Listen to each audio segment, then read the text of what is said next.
Uchiha, I am invincible in the ninja world with full affection. Konoha 42, Ninja Academy. A middle-aged man wearing a white Hokage robe and a Hokage hat was speaking passionately. Wherever the wooden leaves are flying, the fire will continue to grow. The fire will continue to illuminate the village and make the new leaves sprout. The speaker is none other than the third Hokage, Hiruzen Sarutobi. At this time, he was in his prime and his voice was sonorous and powerful. The students in the audience listened with excitement, with infinite longing in their eyes. Among them, a 5-year-old boy wearing a white fashionable shirt was yawning out of boredom. The small red and white fan printed on his back shirt revealed his identity, Uchiha Handa. When will the boring will of fire end? Handa complained in his mind and glanced at the boy next to him with the same clan emblem without thinking, Uchiha Obito. He was dressed the same as in the anime, with a hedgehog-like hairstyle, wearing goggles, and looked eagerly at the third Hokage on the front stage. Obito was a little cute when he was a child. He was a boy who dreamed of becoming a Hokage as described in the original book. What a pity, he is a complete love brain. Handa calmly withdrew his gaze and turned to another white-haired boy wearing a black mask, covering half of his face.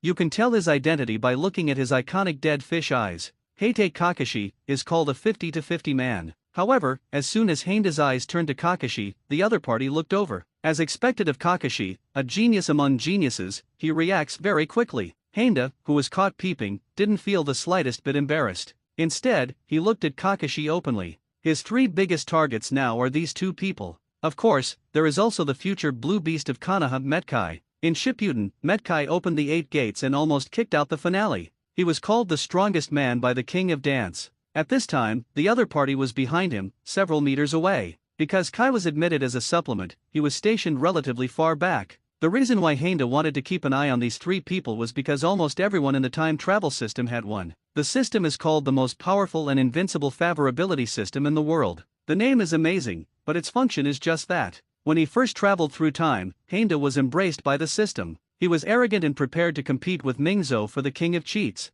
After he really studied the system thoroughly, ignoring the first 6 words, the real core of the system lies in the word favor. The so-called good impression refers to the relationship between Handa and the original character. The better the relationship and the stronger it is, the more abilities you can get from the other person. For example, Obito's ninjutsu, taijutsu, chakra, and even kamui, the eye technique. However, if he wanted to get kamui, Handa figured that he would at least get a gay friend. This is almost the bond between Kakashi and Obito in the future. As for friends, master-disciple relationships, etc., then haha. In the original novel, Obito replaced his mentor, 4th Hokage Minato Namikaze, and his wonderful master wife, Uzumaki Kushina. You know, Obito has eaten something that Naruto has never eaten in his life. Not only that, during the Nine Tails Rebellion, Obito was not even prepared to let go of newborn Naruto, and thoughtfully took a few warm baby pictures. It can be said to be a true birth. It's just Obito's love brain. He just wants to create a world with linear. In the face of great love, it's really hard to say anything.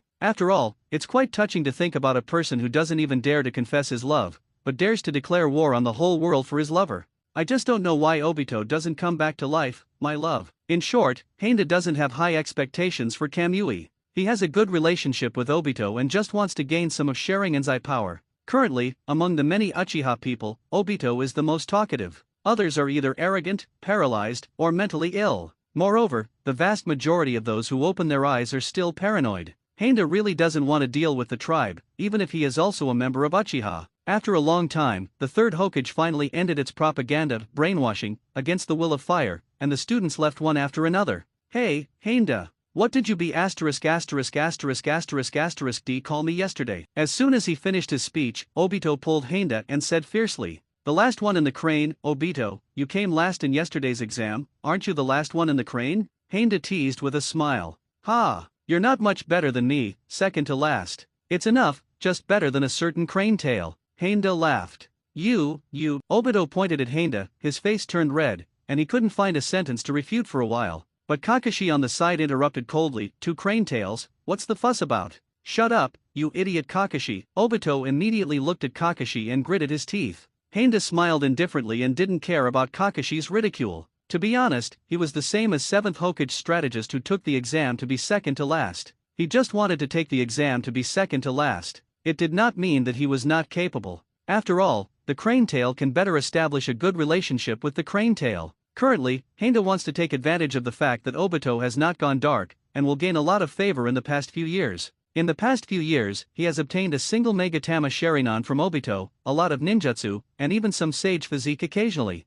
Comparing Kakashi and Kai, Obito is undoubtedly the best value for money. Let's go, Obito, you can't be late for this class, right? The teacher will scold you by name, so don't get me involved. Handa put his hands in his pockets and stood waiting for Obito for a while, but seeing that Obito was still arguing with Kakashi, he couldn't help but remind him. I know, second to last. It's good to know, Crane Tail. Just when Obito was about to quarrel with Handa again, Lin stood in front and looked at the three Obitos with a smile. Let's go, Obito, go to class early. Ignore Handa and Kakashi, they have good intentions. Hearing Lin speak, Obito immediately abandoned Handa and Kakashi. He ran in front of Lin, then suddenly stopped, his face turned red, and he scratched the back of his head in embarrassment. Ahaha, who is Handa? They always call me Crane Tail. Lin covered her mouth and smiled without saying anything. She pulled Obito and walked towards the classroom. As for a single guy in the back, he whispered, abominable love brain, decisively abandoned my good brother for many years. Kakashi, who has genin strength, has very keen hearing and passively heard Handa's complaints. Boring. Kakashi walked past Handa with his hands in his pockets. Classroom. Handa sat in the back seat by the window. He chose this seat because of something he said in his previous life. The back row is by the window, the hometown of Wang. As a dignified time traveler, the future protagonist, a man who knows the direction of the plot and has his own system, how can he not occupy such a throne? Ahem. It's too much, the above is purely Handa's YY. After all, the system is relatively slow and not strong in the early stage. In the later stage, it depends on the favorability of stacks. As for Obito and the others, they are pretty much the same as in the original work. Obito is sitting next to him. Across from Obito is Rin, and in front of him is Kakashi. It was summer at this time, the breeze was blowing, and the sunshine was just right. Paired with the sound of lectures that have an excellent sleep-inducing effect, Obito, who is at the end of the crane, is already lying on the table, soundly asleep. Handa has turned a blind eye to Obito sleeping in class. There must be a reason why the crane tail is the crane tail. But, can he put a piece of paper on his bed when he sleeps? The tears are almost flowing to him. Handa moved his position helplessly, and coincidentally, the teacher also looked over at this time. When he saw Obito sleeping with his head on the table, he frowned and immediately threw the chalk in his hand towards Obito. Not surprisingly, it hits the center of the eyebrow. Uchiha Obito. The teacher roared, but Obito was still sleeping on the table, not noticing the teacher's increasingly angry gaze. Obito, don't sleep, the teacher is watching you. Lin nudged Obito a few times, but he was sleeping soundly and didn't respond at all. Handa, on the other hand, grabbed Obito's waist with one hand and gave it a strong squeeze. Obito jumped up all of a sudden, looked at the culprit Handa, pointed his finger, and shouted, whole Handa, do you want to spar with your Mr. Obito? Handa ignored Obito, pointed to the teacher in front of the podium with his little finger, and whispered, I was caught by the teacher sleeping in class. I'm in the tail end of a crane. Obito subconsciously looked at the teacher in front of the podium, scratched his head awkwardly, and quickly squeezed out a smile. I'm sorry, teacher, I really didn't mean it. The teacher looked at Obito, who actively admitted his mistakes and dared to do it next time, and sighed silently. Thinking that Obito was still young and still had a chance to change, his eyes gradually became firmer and he said fiercely, Obito, how many times have you fallen asleep in class? The teacher didn't give Obito a chance to answer, and continued, being late for class, sleeping in class, and finishing last in exams. I'm not a member of the Uchiha family, so I'm ashamed of you. Think about it carefully, the children of the Uchiha family in the Ninja Academy are all top academics and occupy the top 10 positions in their grade. Look at you. When the teacher finished speaking, the whole classroom became a little quieter. Even the sparrows outside the classroom were frightened by the teacher's ninja aura and flew away from this place of right and wrong. Obito lowered his head silently and said dryly, that guy from Handa is also from the Uchiha clan, and he's also from the tail end of the crane, sensei. The teacher glanced at Handa, who was sitting obediently, snorted coldly, and roared, get out. Hot wind blew through the corridor outside the classroom, but it couldn't warm Obito's somewhat cold heart. Whole Handa, you promised to supervise my studies, but the teacher only reminded me when he looked over. Obito leaned against the wall, looking at the scenery in the distance and complaining silently. Even though he knew it was his fault, he just wanted to take the blame. However, after complaining a few words, Obito's mood improved a lot. He squatted down, held his cheeks with both hands, and stared blankly at the Hokage building in the distance. Obito, are you looking at the Hokage building? A familiar voice came from his ears. As soon as Obito heard it, he knew it was that B**********************************************************************************************************************************************************************************************************************************************************̈ Uchiha Obito, and the man who will become the Hokage in the future. It's a good dream, but no matter how I look at it, I don't think a J************** can become a Hokage. Heinda stood next to Obito, leaning against the wall. At this time, Obito also stood up. He glanced at Heinda and asked in a low voice, "Why are you here? You were also kicked out by the teacher?" "Of course not." Heinda shook his head, put his hands in his pockets, and said with a smile, "I saw how pitiful you were squatting alone outside the classroom. I came here to stay with you. Are you so kind?" Obito turned his head and retorted habitually. However, the rising favorability value shows Obito's abnormal state of mind at this time. Dip. Uchiha Obito's favorability value increased by 20, and the current favorability is 203. If the favorability value reaches 200, you will be rewarded with 2 Megatama Sharingan and 0.2 card chakra. Heinda smiled and secretly thought that Obito also inherited Uchiha's common Sundara attribute. He was obviously very touched in his heart, but he just spoke harshly and said things that he didn't care about. Heinda is not good at comforting people. He feels that a person's company is the most important. You have to figure out a lot of things on your own.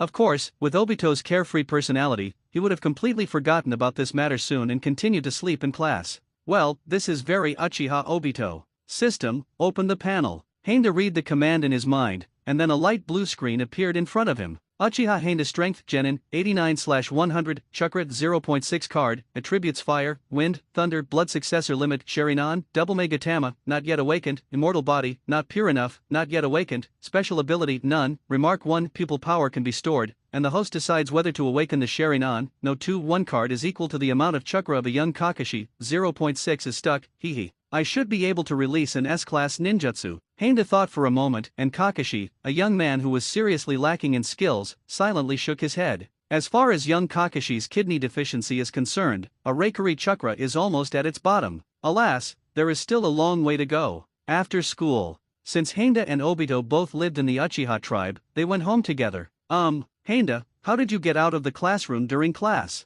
Obito asked with a blush on his face, a little embarrassed. I just walked out directly. Just tell the teacher. Heinda smiled and said, he patted Obito's shoulder lightly and said, you know, Obito, I rarely pay attention in class. For me, instead of staying in the classroom and being bored, it is better to breathe fresh air outside the classroom. Hearing this, Obito was stunned for a second, remembering a word Heinda once said, Sundara. Heinda obviously left the classroom just for herself. On weekdays, he is very well behaved and will never do anything to offend the teacher. Obito felt moved in his heart. He was indeed his good brother for many years and his friend since childhood. Dip. Uchiha Obito's favorability value +1 dip. Uchiha Obito's favorability value +3. The favorability value reaches 210, and some immortal human bodies are rewarded. The awakening condition of the primary immortal human body reaches 61%. A series of system prompts made Heinda a little confused. He didn't say anything just now, but his favorability value increased by 13 points.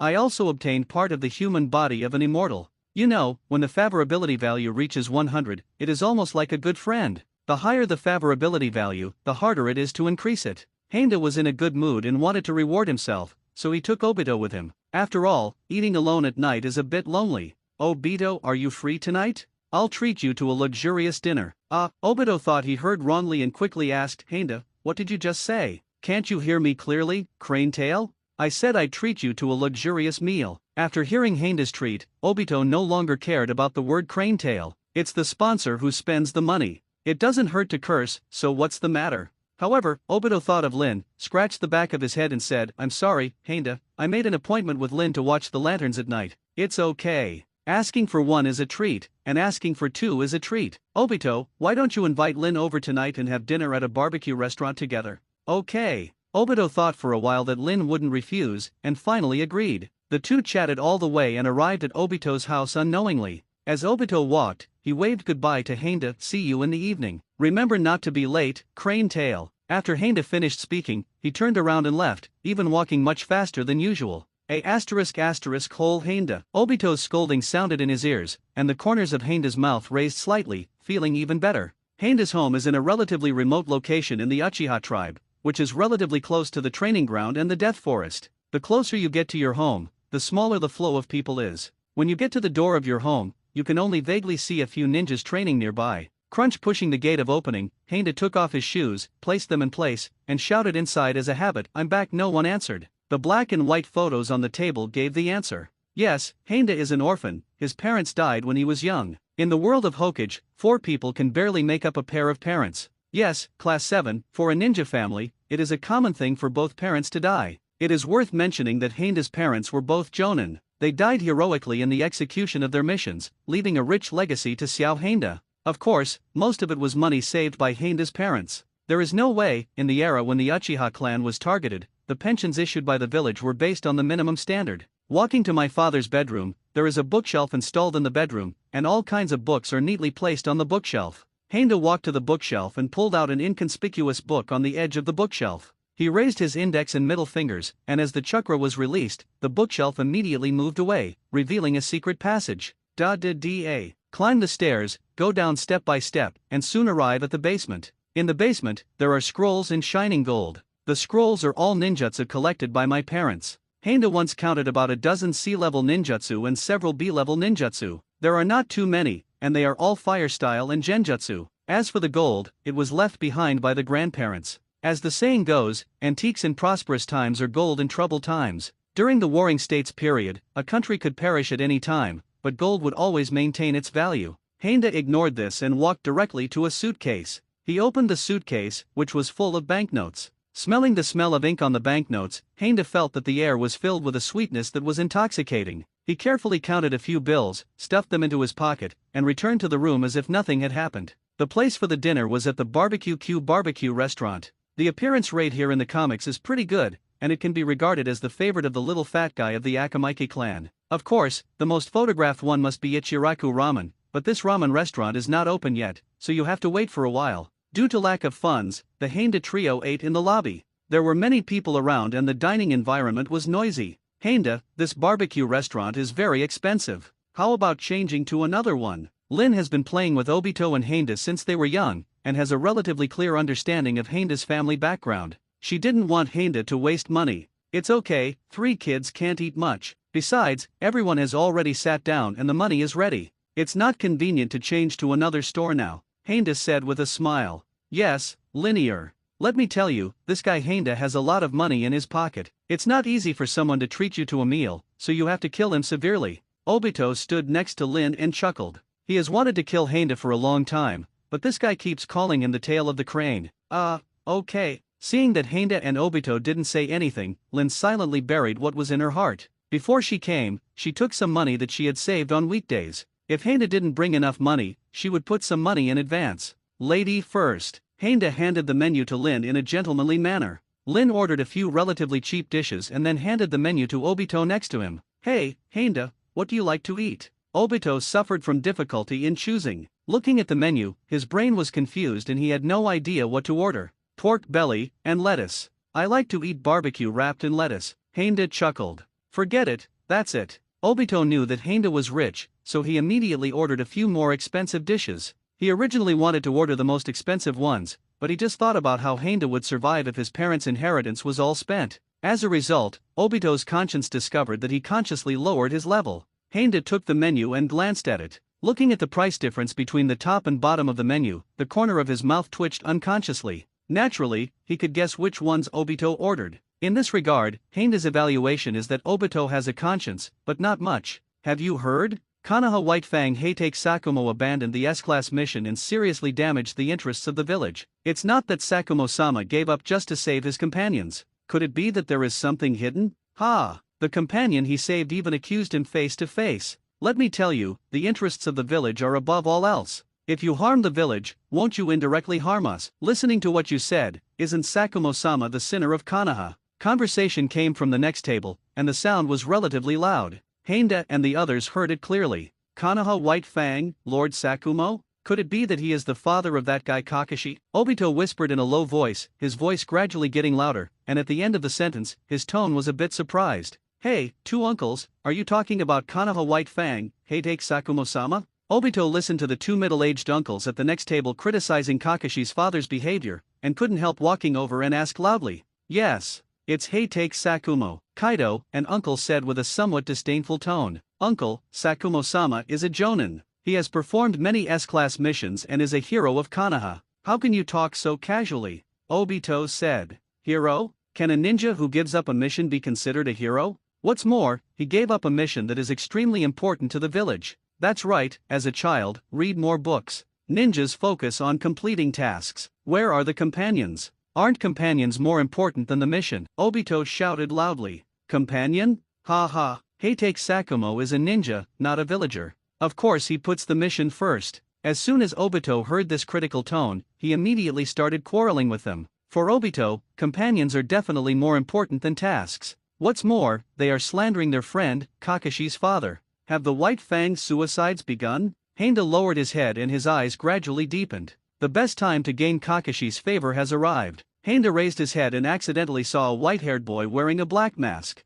Those iconic dead fish eyes are undoubtedly Kakashi. But for some reason, Kakashi was sitting alone, grilling meat alone. His eyes frequently turned to the two people quarreling with Obito. Okay, Obito, the barbecue is here. Lin saw that Obito's face turned red and he looked like he was going to quarrel with them to the end. She took Obito's hand and dragged it towards the seat. Lin, didn't you hear they were slandering Kakashi's father? Obito said unconvinced. Seeing this, Lin also had nothing to do with Obito, so she held Obito's hand, for fear that he would go up and hit someone. Is the most important thing about a ninja really the mission? Handa stood up, looked at those who criticized White Fang, and asked in a deep voice. If a ninja doesn't abide by the rules and doesn't complete the task, what's the difference between this and trash? One of the uncles asked back, with a hint of sarcasm in his words. Handa laughed a few times and said disdainfully, only the weak are bound by the rules, while the strong break the rules. In addition, Lord Jiraiya once said that a ninja is someone who can endure anything. Endure the blame for not completing the task, endure the condemnation in your heart, endure the hardships, and wait silently for the opportunity. In a word, tasks can be done at any time, but companions only have one life.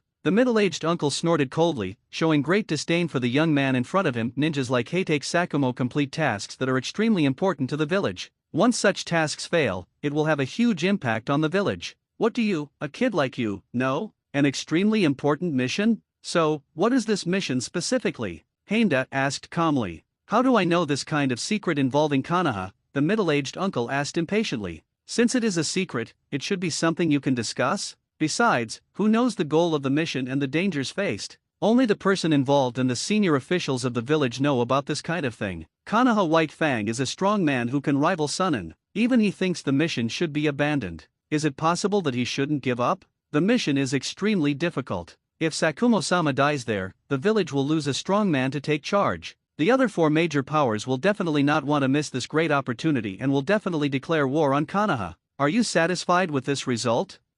Stupid people always think they are right. Little do they know that this will lead more people to the abyss. When Handa finished speaking, the entire barbecue restaurant fell silent. Yes, what he said makes sense. Especially that sentence, if Lord Sakumo dies on the way to perform the mission, the village will lose a strong man, and the other four major countries will take the opportunity to declare war on Konoha. Are you satisfied with this result? Are you satisfied with this result and the war it has brought about? This result has harmed the interests of more villages. Are you satisfied? Rather than letting Konoha White Fang die on the way to perform the mission, it is better to give up the mission and save his companions. This is a rational choice. Of course, it is unknown whether this is the best choice under specific circumstances. However, except for the parties involved and other senior officials such as Third Hokage, who knows this secret? Anyway, the top management of Konoha deliberately blocked the details of the mission, so it didn't matter if they kept talking about it. Handa is right. Could it be that you want Sakumo-sama to die and trigger a war? Obito immediately echoed loudly and condemned those who slandered White Fang. It's like no one can blame others from the moral high ground.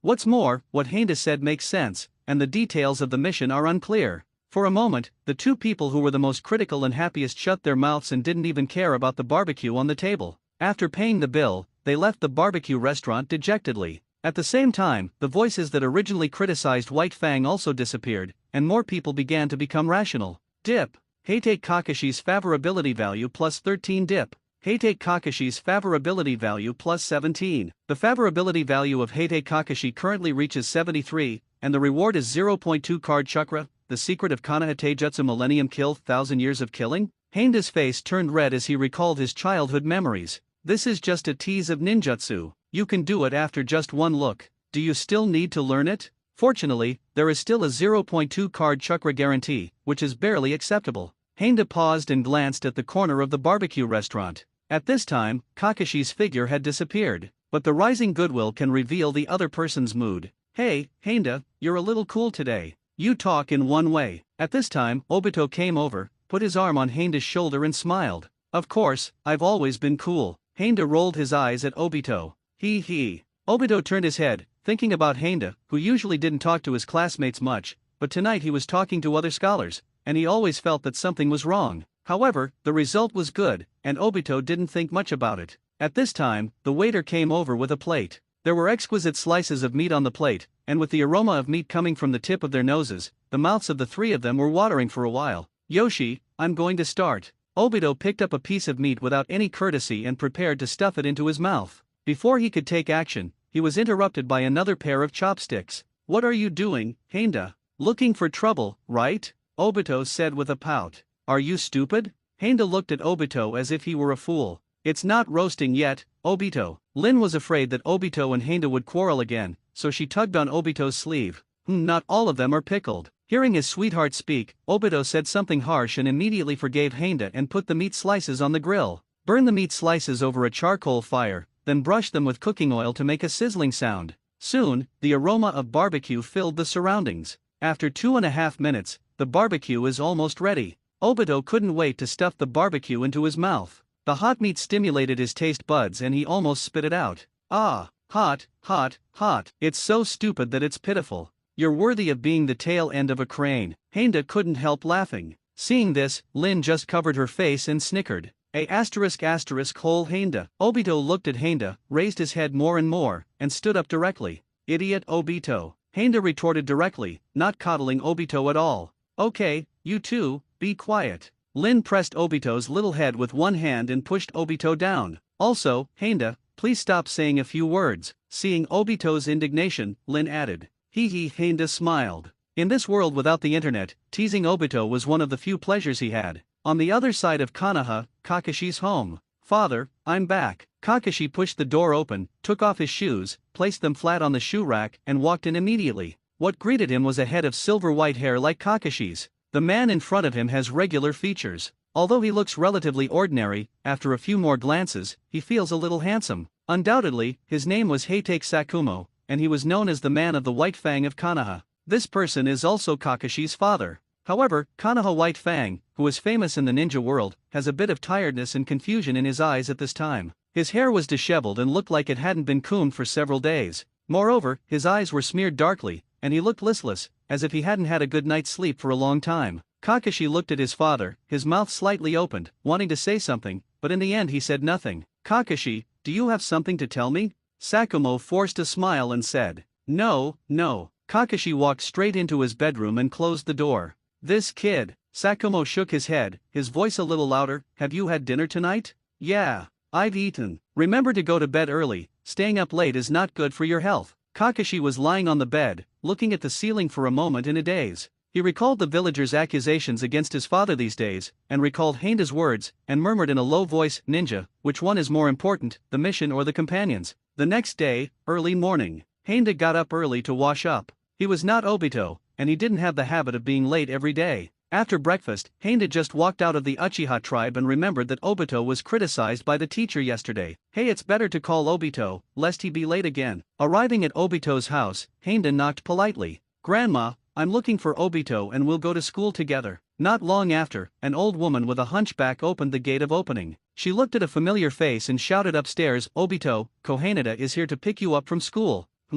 Heinda? Wait for me to squint for a while, Grandma. Obito's feeble voice came from upstairs. This child. Grandma shook her head and said softly to Heinda, Grandma, I'm going to tell little Obito to get up. Little Heinda, please go inside and sit down for a while. No, Grandma, I'll call him, Heinda said with a smile. Well, go ahead. He's upstairs, in the bedroom on the right side of the corridor. Heinda was walking in the quiet corridor, thinking about tossing Obito, and couldn't hold back the smile on his face. He tiptoed to Obito's bed, and with a crisp pop sound, the quilt was completely lifted off. Ouch, what are you doing? The dazed Obito didn't react for a moment. Looking at Heinda's familiar and unbeatable face, he suddenly remembered something. He rubbed his reddish face and said angrily, whole Heinda. Uchiha Obito, are at odds with you. After saying that, Obito was so angry that he waved his fists and was ready to take action. Heinda dodged Obito's punch and held Obito's fist with one hand. Get up, Obito, who told you to sleep in? Besides, you can't beat me, BAA. Henda laughed wantonly. Ah, the asterisk asterisk asterisk asterisk asterisk D Henda. Just as the two were about to show off their skills, Grandma walked up. She looked at the two people preparing to take action and smiled. Breakfast is on the table, little Obito. Take it with you and eat it on the way. Don't be late. Yes. Obito nodded, glanced at Henda with gritted teeth, and went straight down the stairs without saying anything. Immediately, Henda also followed. Looking at the backs of her grandson and Xiao Henda, Grandma smiled and fell into memories. Young people are so full of energy. Walking on the way to school. What's wrong, Obito? You're angry now. Henda looked at the expressionless Obito and said jokingly. Whole Henda. Hearing this, Obito was furious. At this time, an old woman came on the road, walking tremblingly on crutches. Grandma, let me help you. The warm-hearted Obito immediately abandoned Henda and helped the old woman cross the road. Henda on the side was just watching, thinking that Obito might be late because he was helping the old lady cross the road. It's just that it doesn't take long to support him once. Well, it must be Obito always sleeping in, like today. Obito had just finished helping an old lady and had not walked a few steps when an old lady also walking on crutches came over. It won't take long for two people, Henda thought silently, standing boredly on the side of the road waiting. Only, another old lady is crossing the road. Grandma, let me help you, Obito said immediately upon seeing this. You are such a good boy, little Obito. The old woman smiled. Grandma, I'm here to help you too. Henda couldn't bear it anymore and thought of one thing, finish helping her as soon as possible and get to school as soon as possible. He didn't believe it anymore. How could there be so many old ladies wanting to cross the road? This is not a group squatting. The two children carried the old woman across the road safely. As soon as I turned around, a strange old woman came over shakily, holding a cane. F***K. Da. The sound of hurried running sounded in the corridor outside the classroom. The two teenagers pushed the gate of opening one behind the other, stood at the door embarrassedly, and said in unison, Private Marseille, sense. Obito already knew the process of being late by heart and immediately explained, Teacher, on the way to school, I met. Before Obito could finish speaking, the teacher interrupted directly, I understand, Obito, it took time to help the old lady cross the road, right? The teacher ignored Obito's slightly embarrassed look and looked at Henda aside. Henda, what's your reason? Forward. Henda scratched the back of his head, feeling embarrassed, but looking at the teacher's rigid face, he had no choice but to explain, help the old lady cross the street with Obito. After saying this, the whole class burst out laughing, and the whole classroom was filled with joy. Henda was even more embarrassed, and his toes almost dug out of the 3 bedrooms in one living room. Damn it, Obito's way to school shouldn't be too outrageous. On a road of several hundred meters, there is an old woman who wants to cross the road every few steps. Is it possible that Obito met the holy body of an old woman congenitally? 2 idiots from Uchiha, Asuma whispered with a pen in his mouth. He has been rebellious since he was a child, even towards his father, the 3rd Hokage. Uchiha was always the one in the limelight at the Ninja Academy. For Asuma, it was a very pleasant thing to slander Uchiha. As for Kakashi, one of Henda's 3 major targets, he originally had a change of heart towards Henda and Obito last night. At this moment, the image collapsed immediately, like a chicken coop. Punctuality is the basic rule of the ninja. No matter what the task is, the first thing a ninja must ensure is to be on time. After all, you can't keep your employer waiting, right? What Kakashi looks down upon the most is people who don't have the ninja spirit. Fortunately, the increased favorability value will not decrease, and the reward will not be refunded, otherwise Henda will definitely regret going to school with Obito. Listening to the explanations of the two men, the teacher's face turned pale, but when he saw Henda and Obito, who didn't look like they were lying, he finally let them enter the classroom and sit down. There is no way, who can let the teacher know? He is too soft-hearted. The morning class passed quickly. Before the lunch break, the teacher left a message, this afternoon is a practical class, so be prepared. Lunch break. Henda was holding a bento and standing on the railing of the corridor to eat. At this time, Kakashi came over. He wore a black mask on his face, and his expression could not be seen, but Henda could feel a little confusion from the depths of his eyes. Kakashi, why did you come to see me? The chopsticks in Henda's hand stopped. He could roughly guess the reason why Kakashi came to him. After all, the increase in favorability last night has already said it all. Kakashi held his hand on the railing and looked into the distance. Henda, you should know my father, right? Henda nodded and smiled. Konoha White Fang, Heitake Sakumo, a strong man who is good at swordsmanship. However, there is a rumor circulating in the village recently, saying that Lord Sakumo gave up a very important mission because of his companions. So much that the village's interests were lost, and everyone in the village blamed him, even the companions he saved. After Henda finished speaking, the surrounding area became quiet for a moment. Perhaps the rumors triggered painful memories in Kakashi's heart. He was silent for a while and then calmed down. Kakashi looked at Handa and asked the most confusing question in his mind. Handa, for a ninja, which one is more important, the mission or the companions? When you ask this question, you actually already have a choice in your mind. Handa did not directly answer Kakashi's question. There's no way around it, he's not good at mouth evasion. Especially when faced with this kind of opposing, complex, and contradictory multiple-choice questions. If he really wants to answer this question, he will definitely proceed from his own interests. If he were the White Fang, Handa would definitely choose the mission and would never be a temporary teammate. But he couldn't say that. If he really wanted to answer, he could only tell lies. And if you tell lies, well, with his acting skills and Kakashi's delicate thoughts, it is likely that he will be seen. Handa still has this kind of self-knowledge. A choice? For someone like you who is not punctual, your companions must be more important. Kakashi walked back to the classroom with his hands in his pockets as before, but the confusion in his eyes was a little more serious.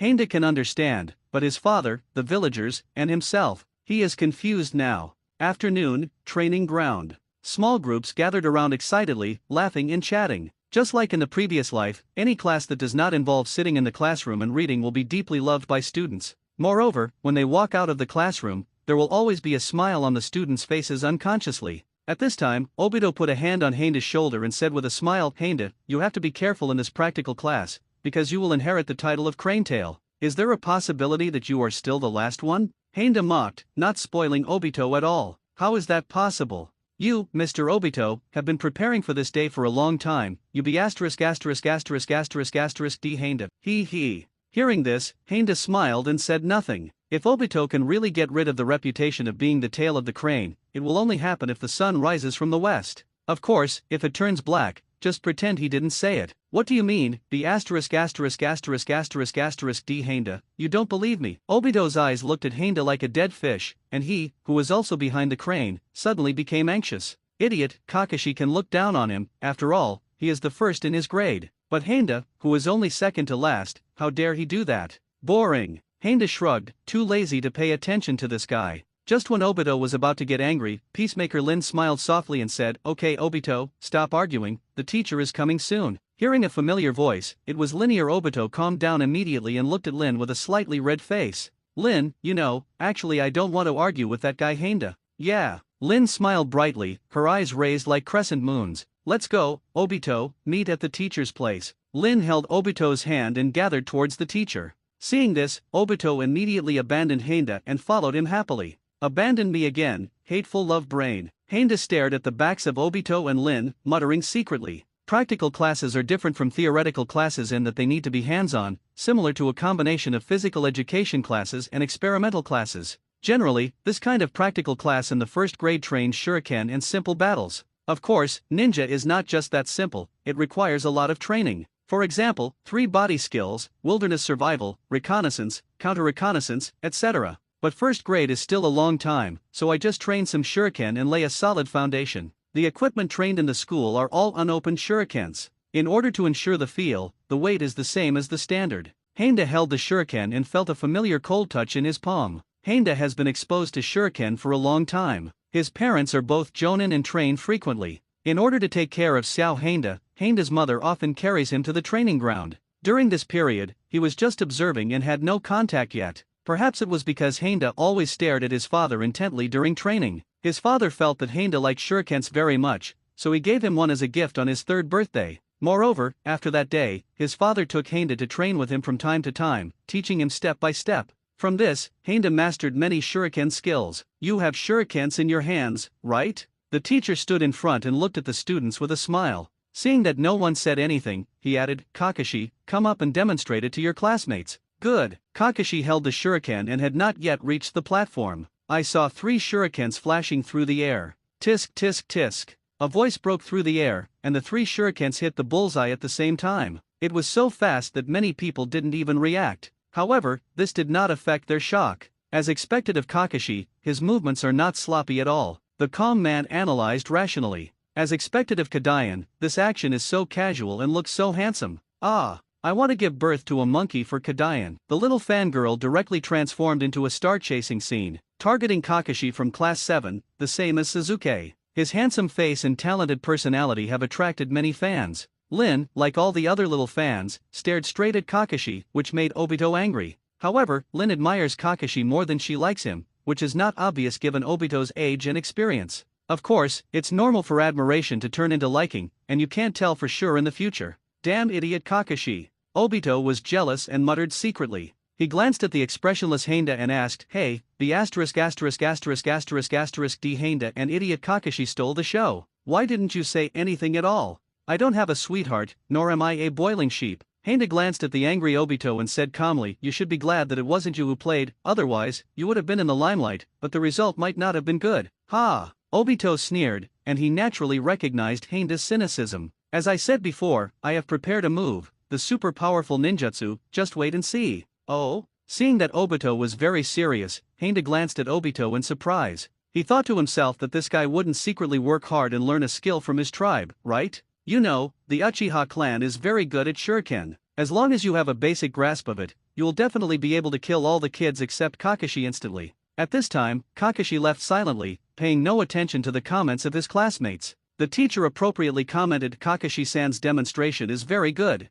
The movements look casual, but if you look closely, you feel they are very standard. To reach the height of Kakashi-san, it takes at least 1 or 2 years of hard training. Students must learn from Kakashi-san and don't be lazy on weekdays." "I know, teacher." The students agreed one after another, but they didn't know what they were thinking. After all, who likes to compete with the genius among geniuses? Don't you find happiness for yourself? The teacher glanced at the crowd and immediately spotted Obito, who was late this morning, and Heinda. Next, Uchiha Obito. Obito boasted to Heinda about the shortcomings of the ninjutsu he learned, but did not pay attention to the teacher. "It's your turn, Crane Tail." Heinda tugged on Obito's sleeve and reminded him. I heard it a long time ago." Obito said something harsh, smiled confidently, and said loudly, "Watch it, Heinda, I will only teach you once." Obito's confident tone made the teacher happy, surprised his classmates, and made Heinda feel less confident. When did the crane turn its back? There are neat targets in front and curious people behind. Obito put his hands in his pockets and stood very calmly. Suddenly, he moved. I saw him waving his sleeves, and countless shurikens were thrown out of his hands. In an instant, the shuriken flew out at 360 degrees with almost no blind angle, shocking everyone present. "Throw all the shurikens outward." Obito turned around gracefully and said loudly. What came instead was the teacher's fist as big as a sandbag. "Obito, I asked you to throw the bullseye, not your classmates or teachers." The teacher held several shurikens between the fingers of his left hand, which he had picked up hastily. If Kakashi and the others hadn't shared some of the pressure, Obito might have hurt some classmates. "Sorry, teacher." Seeing Obito's innocent yet pitiful eyes, the teacher felt soft and said helplessly, "Go down, you can't do this next time, Obito." Yeah. Obito, who realized that he was in trouble, nodded repeatedly, fearing that the teacher would regret it. "Obito, who did you learn this trick from? It couldn't have been from some lustful apprentice, right?" Heinda said with a smile. "How do you know?" Obito looked shocked. "He learned this from the lecherous man in front of a hidden waterfall. Even the young lady who was soaking in the hot spring in front didn't notice it, so it stands to reason that no one would know." "Haha, I know everything," Heinda said mysteriously. "Go away." The asterisk asterisk asterisk asterisk asterisk D Heinda, you want to play tricks on me, Mr. Obito, again. The reason why Heinda knew it was because of guesswork. There are undoubtedly many people in Konoha who know this trick, but there is probably only one who dares to teach it. That's right, that's Jiraiya. In the original work, he is exactly the same as Obito, and in a sense he is also the target of Obito. It's just that Jiraiya's is more advanced. What he wants to demonstrate is the Shuriken Shadow Clone technique. After Obito, Heinda appeared. He noticed the teacher's eyes and knew that he might be being targeted. "I had no choice, I was just late in the morning, and my class ranking was next to Obito's." This kind of academic scumbag is as much concerned by teachers as the top academics. Heinda thought for a while and finally decided to keep his score at the passing line like an unknown military advisor. Not high, not low, just on the edge of the bottom line that the teacher can accept. The teacher glanced at Heinda and said a few words of encouragement without saying anything. After Shuriken training, it's time for battle. The teacher took the list of students and started calling the names. The first group, Uchiha Obito vs Metkai. As soon as the words fell, Obito put his hands in his pockets and took the stage confidently again. "Hey, Watermelon Head, you were the one who laughed the loudest just now, right? What just happened?" Kai scratched his head, looking confused. He had been immersed in the training of youth and did not notice Obito. Moreover, his memory is very poor, and anything he didn't pay much attention to is the same as it didn't happen. I ****, how dare you look down on me, Uchiha Obito? Obito waved his fist and yelled. Kai, like Obito, is both at the tail end of his class, and his theoretical results are also very low. We are both at the tail end of a crane, who doesn't look up to the other. Just as the teacher waved the flag to announce the start of the battle, a familiar voice came. Obito, come on. Obito looked towards the source of the sound. It was Lin. His face flushed, and he fell into a genjutsu that was stronger than distinguished heavenly gods, and the thoughts in his heart kept churning. Lin is looking at me. Still encouraging me. Does she like me? Should I respond? A horizontal kick completely ended Obito's infinite Tsukuyomi, and the goggles on his forehead fell to the ground. Winner, met Kai. The teacher glanced at Obito, who was lying on the ground rubbing his face, and sighed silently. Looking at Obito's clear and stupid eyes, he always felt that his educational career had failed. However, Heinda below felt a little want to laugh.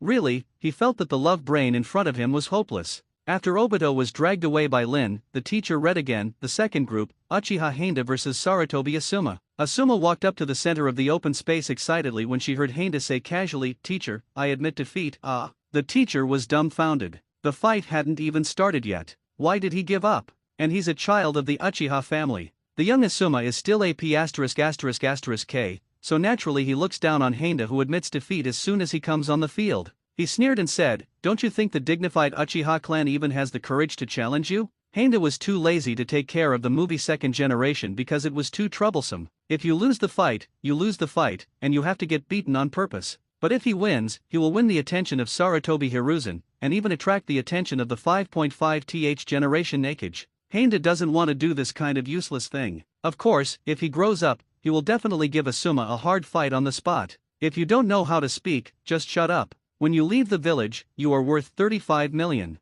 Who will spoil you? Hey, are you really from the Uchiha clan? Are you even afraid of fighting? Asuma still said reluctantly. He really looked down on this kind of cowardly behavior. But Heinda made up his mind not to have contact with Asuma. After all, he is an Uchiha, and his rash contact with the film Second Generation will have a bad political impact. After the relationship was good, Uchiha made trouble for him. The relationship is not good, and the Hokage faction is looking for trouble for him. And this guy is still a thorny little gangster. Heinda, don't you really want to play? The teacher asked with an unkind look on his face. Sorry, teacher. I caught a cold last night and am not feeling well, Heinda said apologetically. Just looking at his very healthy face, the teacher couldn't help but twitch the corner of his mouth. Teachers at the Ninja Academy are similar to university teachers. As long as you give a reasonable reason, even if it is nonsense, the teacher will accept it. Soon, the teacher waved the flag and announced the result. Winner, Sarutobi Asuma. Yo Heinda, you just gave up when you came on stage.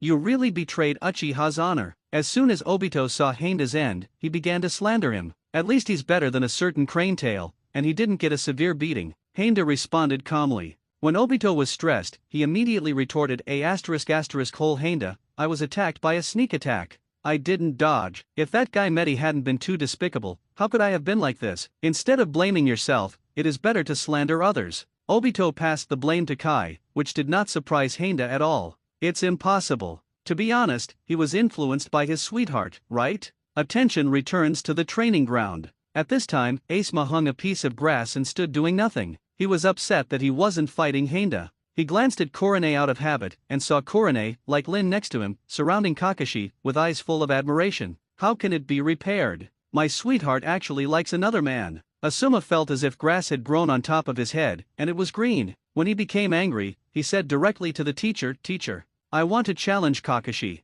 "Asuma-san, are you sure you want to challenge Kakashi-san?" the teacher asked curiously. Hearing this, Asuma glanced at Kakashi and suddenly regretted it when he remembered that Kakashi was the first in his grade. But there was no turning back when he opened his bow, and besides, his sweetheart Hong had already looked over. If he took back those words, he would be embarrassed. "Of course, teacher. Compete with a guy who admits defeat before he even gets on the field. His muscles and bones haven't even moved yet." Asuma held a piece of grass in his mouth and pretended to be casual. As for why he was hanging a straw and slandering Heinda, it was because it would look cool. Sure enough, as soon as Asuma said this, all the students present looked over. "Asuma, the Hokage's son is very interesting. Kakashi is still Sakumo-sama's son. Why are you talking about status? Kakashi is number 1 in grade." As for Asuma, the classmate who spoke smiled and did not continue. The teacher looked at Asuma seriously, then turned to look at Kakashi. Asuma-san, I invite you to play a friendly match. What do you think, Kakashi-san?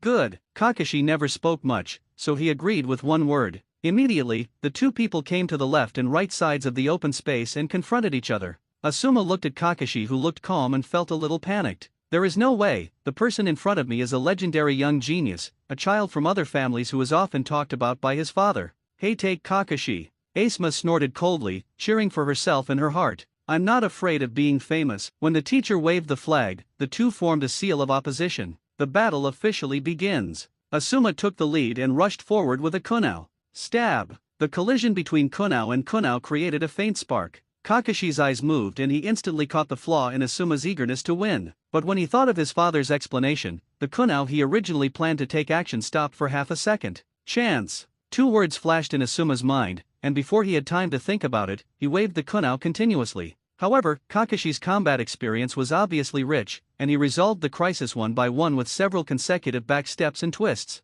At this time, Asuma felt a gaze coming towards her. This familiar look made him understand that it was his sweetheart, Hong. Is the so-called genius who ranks first in the grade nothing more than that? He is just a little more famous. Asuma wanted to pretend to be 13 in front of her sweetheart, so she pretended to be casual. But Kakashi ignored this guy. He was thinking about how to let Asuma lose decently. It was probably his father who told him not to bully his classmates in school based on his strength. Moreover, his father also told him that power is used to protect his companions and the village. However, looking at the increasingly arrogant Asuma in front of him, Kakashi felt hesitant in his heart. If defeating the opponent is the mission, the ninja must ensure victory. So which one is more important, the companions or the mission? While Kakashi was distracted, Asuma rushed over again. Kakashi was suppressed by the continuous waving of kunao. Is this Kakashi? It's nothing more than that. Asuma held a piece of grass in the corner of his mouth and became more and more happy. He accidentally glanced at Hong in the crowd. She is looking at herself.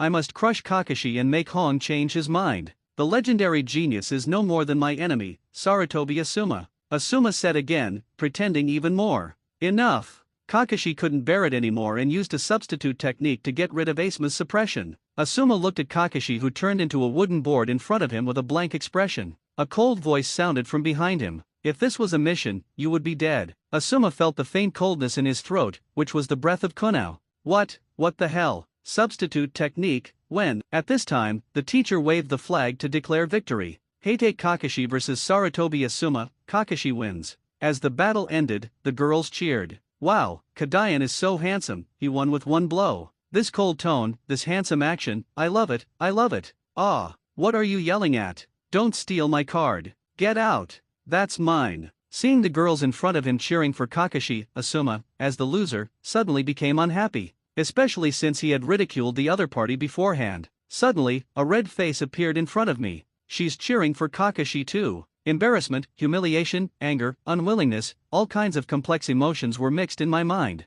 It's over, Asuma-san. Kakashi stood in front of Asuma, forming a seal of reconciliation. However, this action seemed to Asuma to be a clear mockery. That's enough, son of a loser White Fang. I don't need your hypocritical pity. Asuma said angrily. White Fang. As soon as these words came out, the entire training ground fell silent. As children in Class A, most of them are children of major families. White Fang is a taboo topic nowadays, and almost no one in the family dares to mention it. The teacher was also panicked at this time. There was a White Fang son, a Hokage son. It's very difficult for the teacher to handle. What's more, it's the Hokage son who verbally attacks White Fang. For a moment, the teacher had a lot of thoughts in his mind, and finally yelled at Asuma, this is a school. The competition only depends on your own strength, not attacking other people's families. Noticing that Korone looked at her in the wrong way, Asuma felt regretful and angry. Why do classmates prefer Kakashi? Why does the teacher prefer Kakashi? Why does even Hong prefer Kakashi?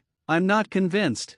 I am right. White Fang is trash, trash in the mouth of the villagers, trash in Konoha. Asuma yelled. After roaring, Asuma looked around, finally fixed his gaze on Kakashi, and said directly, abandoning the mission for his companions caused the village to lose significant benefits. As a result, everyone blamed him, even the rescued companions blamed him. Isn't this just trash? Listening to Asuma's insults, Kakashi lost consciousness for a moment, and the seal of reconciliation on his hand dropped. Scenes come to mind again. On the way home, the villagers looked at him and pointed and insulted his father. Back home, my father forced a smile on his tired face. He said it was inappropriate, but in his heart he was always concerned about the villagers' accusations. What made his father most uncomfortable was that the companion he rescued at that time actually accused him to his face. The doubts buried deep in my heart came to mind again. Ninja, which one is more important, your companions or your mission? Father, is your choice really the right one? White Fang is not a waste, he is the hero of Konoha. Heinda and Obito said loudly in unison.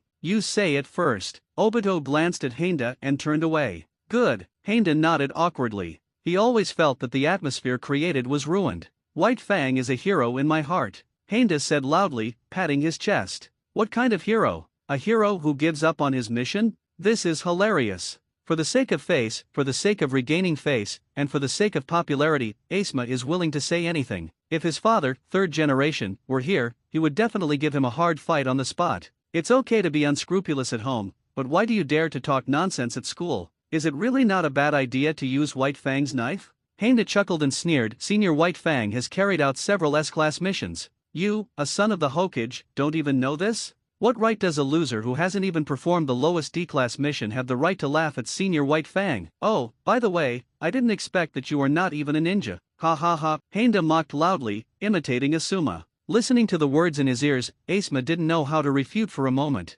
Yes, with White Fang's contribution, he does deserve the title of hero. There's nothing wrong with that. As for the failed mission, no ninja can guarantee that all tasks will be completed. Even Sunin, even his own father, third Hokage Sarutobi Hiruzen. But, why does Crane Heinda dare to make irresponsible remarks about himself? How dare you ridicule? Asuma sneered. How dare Uchiha, a loser who just admits defeat when he comes on stage, speak to me, a winner, like that? Oh, you think you won? Heinda glanced at Asuma coldly, his face expressionless. Why do you want to have a fight? It's so difficult to beat you, a loser like Uchiha. Even if you and that loser Obito fight together, you can't even beat half of my finger. Asuma retorted directly. If he can't beat Kakashi, can he still beat a penultimate player? As for why Obito was brought along, why would he bear the name of evil Uchiha? Teacher, I want to fight Asuma Sarutobi again. Heinda turned his attention to the teacher. Good, the atmosphere has reached this point, and it's hard for the teacher to refuse. What's more, what he wanted to arrange before was for Heinda to fight Asuma. How about it, Cage second generation, do you dare to come? Heinda said coldly, with no hint of ridicule in his tone. Why don't you dare? Asuma formed a seal of opposition towards Heinda, but Heinda was unmoved. You don't even understand the rules? You're useless Uchiha. Asuma mocked. Trash is not worthy of being my opponent. Heinda responded coldly. When the two were confronting each other, the teacher also raised a flag and announced the start of the competition. Uchiha Heinda vs Sarutobi Asuma, the battle begins. When the flag fell, Asuma rushed forward immediately. He held the kunai tightly in his hand and stared at Heinda, determined to teach this evil Uchiha a lesson. Boom! A left hook knocked the kunai out of Asuma's hand, and at the same time, he held his arm with one hand. In an instant, Asuma was completely controlled by Heinda. How is that possible? Asuma looked at Heinda's expressionless face in disbelief. He couldn't imagine why the tail of the crane could kill him instantly. You know the battle has just begun. It's over, trash. I won't let you go on purpose like Kakashi. Heinda's hand tightened, and Asuma cried out in pain. He fell to the ground, looking up at Heinda who was leaving. He wanted to stand up, but his body told him. With one blow from Heinda, all his strength was wasted. Tell me, is the White Fang of Konoha a hero? Heinda asked with his back to Asuma facing the sun. Listening to the words in his ears, Asuma subconsciously wanted to refute. But suddenly, he recalled the fear of being killed instantly by Kakashi and Heinda, and my father's serious confession. He was speechless. See, Kakashi, the White Fang of Konoha are heroes. Heinda looked at Kakashi standing alone in the corner and said, that's right. Stupid Kakashi, Uncle Sakuma is a hero, not the trash that Asuma calls him. Obito agreed carelessly. Kakashi listened to the two people's words, his mouth opened slightly. Suddenly, the pointing fingers of the villagers and the accusations of his father's companions flashed through his mind. Ninja, which one is more important, your companions or your mission? The question was no longer in his mind, but came out of his mouth. You only use force to silence others, but their thoughts have not changed, Heinda. Kakashi said immediately. Is there really no change? Heinda asked seriously. When he said this, Kakashi's mind recalled the moment when the yakiniku restaurant Heinda changed the villagers' minds. He hesitated. Remember what I said during lunch break? When you ask this question, you actually already have a choice in your mind, isn't it? Heinda said calmly. He looked at Kakashi, stared into his eyes, stretched out his hand and smiled. How about a fight, Kakashi? When the battle is over, maybe you will have the answer in your heart. The reason Henda wants to fight Kakashi is because he has a strategy. Didn't you see that Naruto, who possesses the bite in mouth, beats the opponent beforehand every time he uses mouth release? When defeating an opponent, the winner's words are always convincing. What's more, isn't Kakashi's final choice also a companion? Okay, Kakashi nodded slightly. Maybe he already has a choice in his mind, but he needs others to press the button of this decision for him. The teacher was also happy to see that Kakashi wanted to understand something, so he agreed. Uchiha Henda versus Heite Kakashi. The teacher raised the flag high, and Henda and Kakashi immediately formed a seal of opposition. The ninja battle begins. As the words on the flag fell, the two people started to move instantly. Henda clenched his fists and rushed forward. He was supported by Obito's powerful physical skills, and the fists he swung had a strong punching style. For a while, the sound of breaking through the air kept roaring. Bang bang bang. Fist and arm collide continuously, defense and offense complement each other. Every punch, every block, the speed is so fast that it has reached the level of genin. Obito was stunned for a moment. How could Henda be so strong even though he was also the tail end of the crane? Moreover, his movements always feel inexplicably familiar to Obito. Suddenly, Obito said, "Come on, idiot Kakashi, defeat the B*****************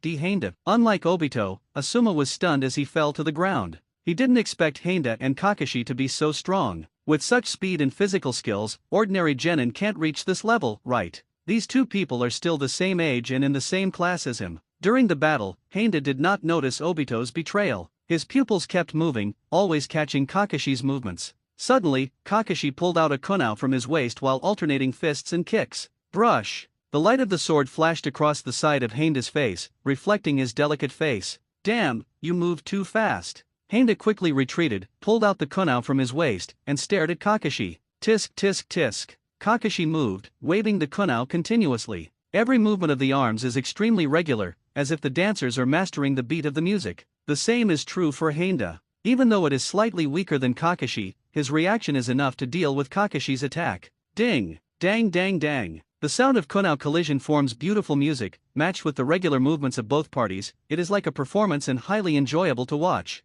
Even the careless Obito stared straight at the battle, for fear of missing even half a second. Oh, Bito's physical skills are a little weaker than yours after all. Henda and Kakashi held it with both hands and kept exerting force. What do you mean? Kakashi stared at Henda, a little confused. I'll lend you your hand. Henda laughed and moved his right hand. Si, Wei, Shen, Hai, Wu. He's making seals with my hands. Kakashi realized something and immediately backed away, keeping distance from Henda. And the last seal yin, when Kakashi retreated, Henda was already formed. Fire style, great fireball technique. A ball of fire was spit out from Henda's mouth. In the air, the fireball expanded from the size of a basketball to about 2.5 meters in diameter. Earth style wall. As Kakashi formed the seal in the air, his palm landed on the ground. A thick earthen wall carved with a dog's head emerged from the ground, blocking the fireball. Hashiki. The earthen walls were continuously destroyed, and gray-black smoke began to fill the air. Within 3 seconds, the surroundings were filled with smoke. At this time, Henda also moved immediately. Countless shurikens came out of his hands, and the shurikens were connected by wires, emitting a faint white light. Uchiha Shuriken throwing technique. Henda reminded with a smile. He controlled the shuriken with one hand and kept his eyes on Kakashi. If you can't get closer to me, then I will definitely win. Stab! The shuriken collided with the kunai in Kakashi's hand, and fierce sparks flashed. Kakashi stepped back continuously to offset the impact of the shuriken. It's over, Kakashi. Unlike Obito, I won't give you a chance, Henda said calmly. Inexplicable. Kakashi's voice came from behind Henda. This is. Henda realized this and waved the kunai on his left hand to block Kakashi's attack. But Kakashi didn't give Henda a chance and kicked Henda away. It's over, Henda, Kakashi said. Half of his face covered by the mask showed no expression, and the seal of reconciliation was formed on his hands. Clone technique? It looks unusual. It should be the shadow clone technique, right? Henda wiped the dirt from his face and said with a smile, it's a pity.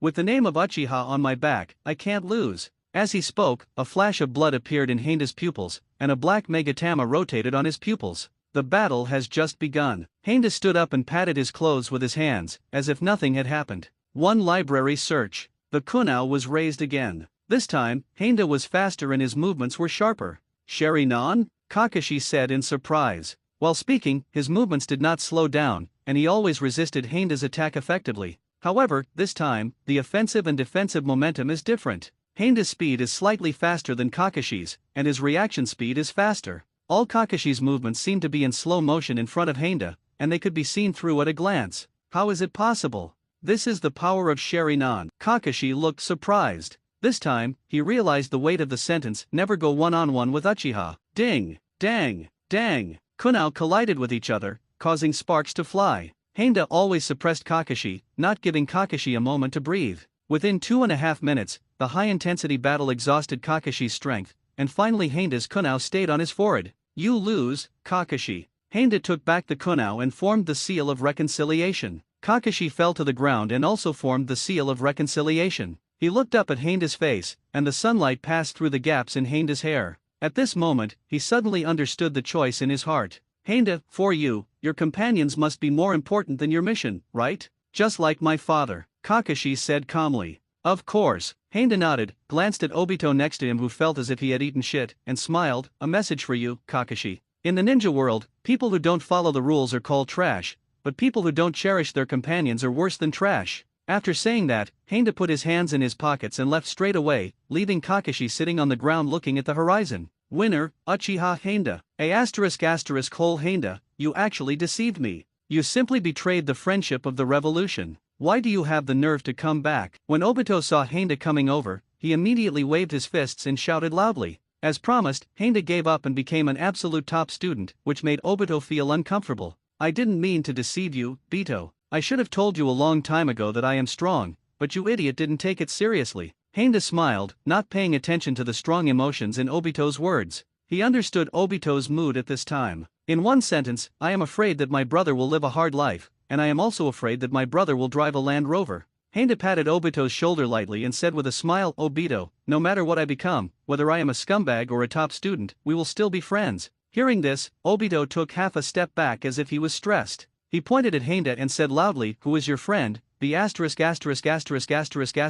Handa, idiot Handa. Ha ha, Uchiha's ancestral Tsundere. Handa smiled and had no intention of paying attention to this guy, because the rising favor had already explained everything. Dip. Uchiha Obito's favor +3 dip. Uchiha Obito's favor +5. Host's favorability with Uchiha Obito reaches 230, and he gets part of the fairy body and part of the Sharingan eye power. The immortal body and eye power are not bad, but unfortunately they have not reached the standard of awakening. Handa secretly thought that it was a pity that part of the eye power did not reach the standard of 3 Megatama, and the same was true for the immortal body. As for Mangekyo and Hashirama's standard immortal body, it is possible that they will not be able to achieve it when Obito turns black. Next, it's up to Kakashi. You must know that the other party is a copy ninja who has copied thousands of ninjutsu. The most iconic ninjutsu he has mastered are Chidori and Reikiri. Chidori is an A-level ninjutsu, and Reikiri is an S-level ninjutsu. It is worth mentioning that Reikiri evolved from Chidori. In the original work, the Chidori style and the Chidori sharp gun were developed based on Chidori after the second pillar, which is said to have huge potential. Besides, Chidori is the most suitable ninjutsu for Uchiha, no doubt about it.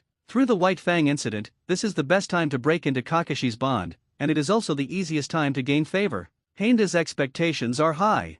In the ninja world, people who don't follow the rules are called trash, but people who don't cherish their companions are not even as good as trash. On the way home, Kakashi's words echoed over and over again in Kakashi's mind. Kakashi didn't notice the uncle in front of him, and the two accidentally bumped into each other. Private Marseille. Kakashi apologized immediately. It's okay. The uncle lowered his head and looked at the child in front of him, smiling. Brother, you didn't get hurt anywhere, did you? I walk faster and I'm fatter, haha. As he said this, the uncle scratched the back of his head and looked embarrassed. It's nothing, uncle. I'm a ninja, not that fragile. Kakashi responded with a smile. This time the uncle didn't say much, but waved goodbye to Kakashi. Goodbye, future little ninja. Goodbye, uncle. Kakashi watched the fat uncle leave. Inadvertently, he saw the glass decoration of the shop in the distance with his peripheral vision. His face, covered by a black mask, was reflected on the glass. Suddenly, Kakashi took off his mask. This time, what was reflected on the glass was a child.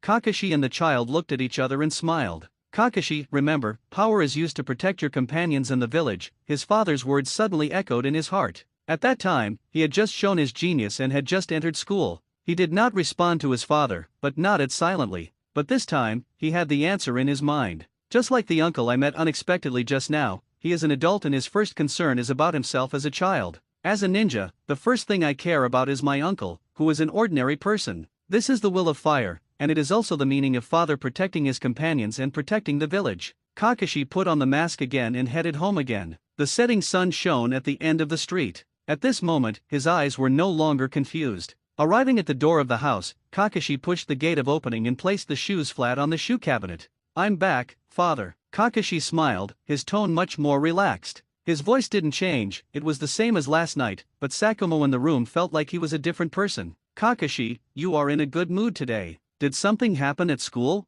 Sakumo said softly. Seeing his son's relaxed look, he also felt relaxed, and the depression and tiredness on his face dissipated a lot. "Father, this afternoon Asuma, the son of the third Hokage, mentioned the failure of your mission." "That's it, then he must be in a bad mood, right?" Sakumo waved his hand and said without paying much attention. He didn't want to involve his parents' generation in matters between children. Besides, Sakumo had heard a lot about Asuma's temper in the Hokage. 2 words, rebellion. Kakashi nodded and said slowly, "He called you a waste, but at this time, someone also called you a hero." "Oh? Whose child is this?" Shuo Mao asked with a smile. "Uchiha Handa and Uchiha Obito." Hearing this, Sakumo frowned, and then relaxed when he thought of Asuma calling him a waste in public. What does the parents' generation do when matters between children are involved? Besides, Uchiha is also a member of the village. Kakashi did not notice his father's fleeting facial expression at this time, and he continued, "Handa told me that in the ninja world, people who don't follow the rules are called trash, but people who don't cherish their companions are not even worse than trash." "Father, do you still remember what you once told me? Strength is used to protect, whether it is a companion or a village. The so-called ninja is not a tool, but a weapon that symbolizes protection. This is the will of fire." After Kakashi finished speaking, Sakumo fell completely silent. He looked at his son blankly, and it took him a long time to calm down. "You are right, Kakashi, protection is the meaning of power. This is the will of fire and my way of ninja." After saying that, Sakumo suddenly laughed. His smile was no longer forced, it was very sincere. Perhaps he was relieved to see the changes in his son. Or maybe, he figured out everything that happened to him. Dip. Hey, take Kakashi's favor +5 dip. Hey, take Kakashi's favor +7 dip. Hey, take Kakashi's favor +37 dip. Hey, take Sakumo's favor +61. Host's friendship with Sarutobi Asuma reached 63, and he gained Genin level fire style ninjutsu enlightenment. Host's favorability with Heidei Kakashi reached 153, and he obtained 0.3 cards of Chakra, A-level ninjutsu Chidori, and some Sharingan pupil power. Host's favorability with Heitake Sakumo reaches 81, and he gains sword skill expertise. Sure enough, Kakashi's favor can also bring Sharingan's power. When Handa saw the Sharingan power in the reward, he became greedy for Kamui again. In the Manjikyo pupil technique, Kamui's power is definitely ranked in the top 2. As for the one who can rival Kamui, it is of course the strongest genjutsu distinguished heavenly gods. In Handa's view, the former is very comprehensive, while the latter has a too long CD, but it plays a decisive role. As for Sakumo and Asuma, buy one get one free. Wait, what happened to Asuma? In the movie Second Generation, I was ridiculed and instantly killed by myself as a villain, but my favorability increased as a result. Isn't he a D***K? On the other side, the Hokage building. Sarutobi Hiruzen was holding a crystal ball and staring intently at it. The surface of the crystal ball is like a projection, projecting the interior of a hot spring shop in Konoha. In the hot spring shop, countless young girls were laughing and playing. Undoubtedly, as a Hokage, he is aware of the public sentiment. Dong dong dong. There was a knock on the door, and Sarutobi Hiruzen calmly wiped the crystal ball and retracted the telescope technique. He picked up the pipe on the table and took a puff to calm his restless heart. "Please come in." At this time, Handa and his teacher Takakura Bunta walked in. The class he teaches are all representatives of the major families in the village. Typical ones include Uchiha, Hyaga, and Inagasho. Moreover, Hokage's son Asuma is also among them, so he is naturally qualified to meet Hokage. The situation is similar to Irika.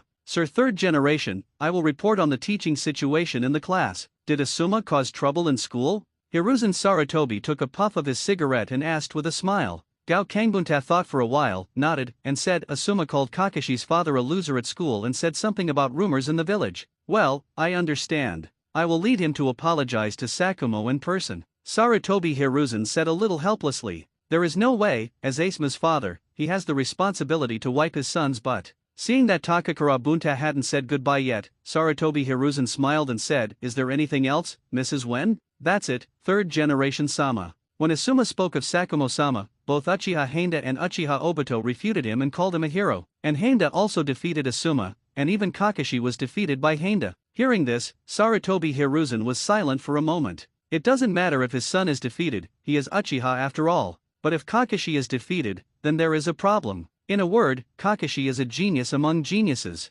Sarutobi Hiruzen had only seen this kind of talent in Orochimaru and Minato. Did he turn on the Sharingan? Sarutobi Hiruzen could only attribute this achievement to his bloodline. Single Megatama Sharingan. However, Heinda did not activate the Sharingan when the battle with Kakashi started to get intense. His taijutsu is only half as good as Kakashi's, and he has also learned the sea-level ninjutsu Great Fireball Jutsu. During the battle, I didn't expect Kakashi to know the Shadow Clone technique, so he was temporarily defeated. By the time Heinda activated Sharingan, he was able to overpower Kakashi in taijutsu. Listening to the words in his ears, Sarutobi Hiruzen took a long puff of cigarette. He put down his pipe, blew out a cloud of smoke, and said with a smile, "It seems that the new leaves of Konoha have sprouted. Bunta, please pay more attention to the changes in Kakashi and Heinda at school. They are both the buds of the new era." "Yes, Lord Third Generation." "Well, let's go down." After Takakura Bunta left, Sarutobi Hiruzen pulled out Heinda's information from the file bag. He glanced at the introduction above, and 4 words came into view, second to last. Sarutobi Hiruzen's mouth twitched, and he understood again when he thought of the children of the Nara clan. Hey, the Uchiha clan. Pity. Sarutobi Hiruzen took a long puff of cigarette, slowly blew out a smoke ring, and thought of his rebellious child again. Asuma. Bunta deliberately concealed some information. Uchiha Heinda should have had a quarrel with Asuma, roughly about Sakumo and Kakashi. I didn't tell you the details of the battle, just the result. Forget it, don't embarrass him, let him write a report on the battle between Heinda and Kakashi. While Sarutobi Hiruzen was thinking, a figure with a bandage on his right eye and a grey robe walked in. The person who came was none other than Shinmura Danzo, the 5.5th generation Nakage, the Dark Ninja World. He didn't knock on the door, just opened the door and walked in. "Hiruzen, this man is a student of the Ninja Academy, I want him at the root." Danzo handed Heinda's file to Sarutobi Hiruzen and said unceremoniously, "Danzo, you should know that roots are particularly taboo in Uchiha." Third Generation glanced at the name on the file, took a puff of cigarette, and spoke slowly. His tone was very calm, but his words still expressed rejection. Upon hearing this, Danzo immediately became furious. "Hiruzen, you are too weak, the evil Uchiha should." "That's enough." Third Generation slammed the table and stood up. After a while, Third Generation felt that his tone was a little extreme and said again, "Uchiha is always a member of the village. This is an indisputable fact and I need to consider their opinions. Also, Sakumo's matter should be over. It is impossible for him to obtain the 4th generation destination position, at least during the vote of confidence. Duanzo, you should know what you should do." Third Generation took a puff of cigarette. The first half was comforting, and the second half was a naked threat. Hearing this, Danzo frowned and closed his left eye slightly. "I will send someone to deal with the rumors. As for the evil Uchiha, Hiruzen, you should know how the teacher views the inherently evil Uchiha clan." Danzo said hoarsely, seemingly reasoning, but actually threatening. "That's enough. Please stop this, Danzo. Uchiha is Konoha's Uchiha, even when the teacher is here. You will regret it, Hiruzen." Danzo opened his left eye wide and looked directly at the Third Generation. "I am the Hokage." The Third Generation stood up and stared at Danzo with his hands on the table. Boom! The door to Hokage's office was slammed shut, and a figure in grey robe left the Hokage building.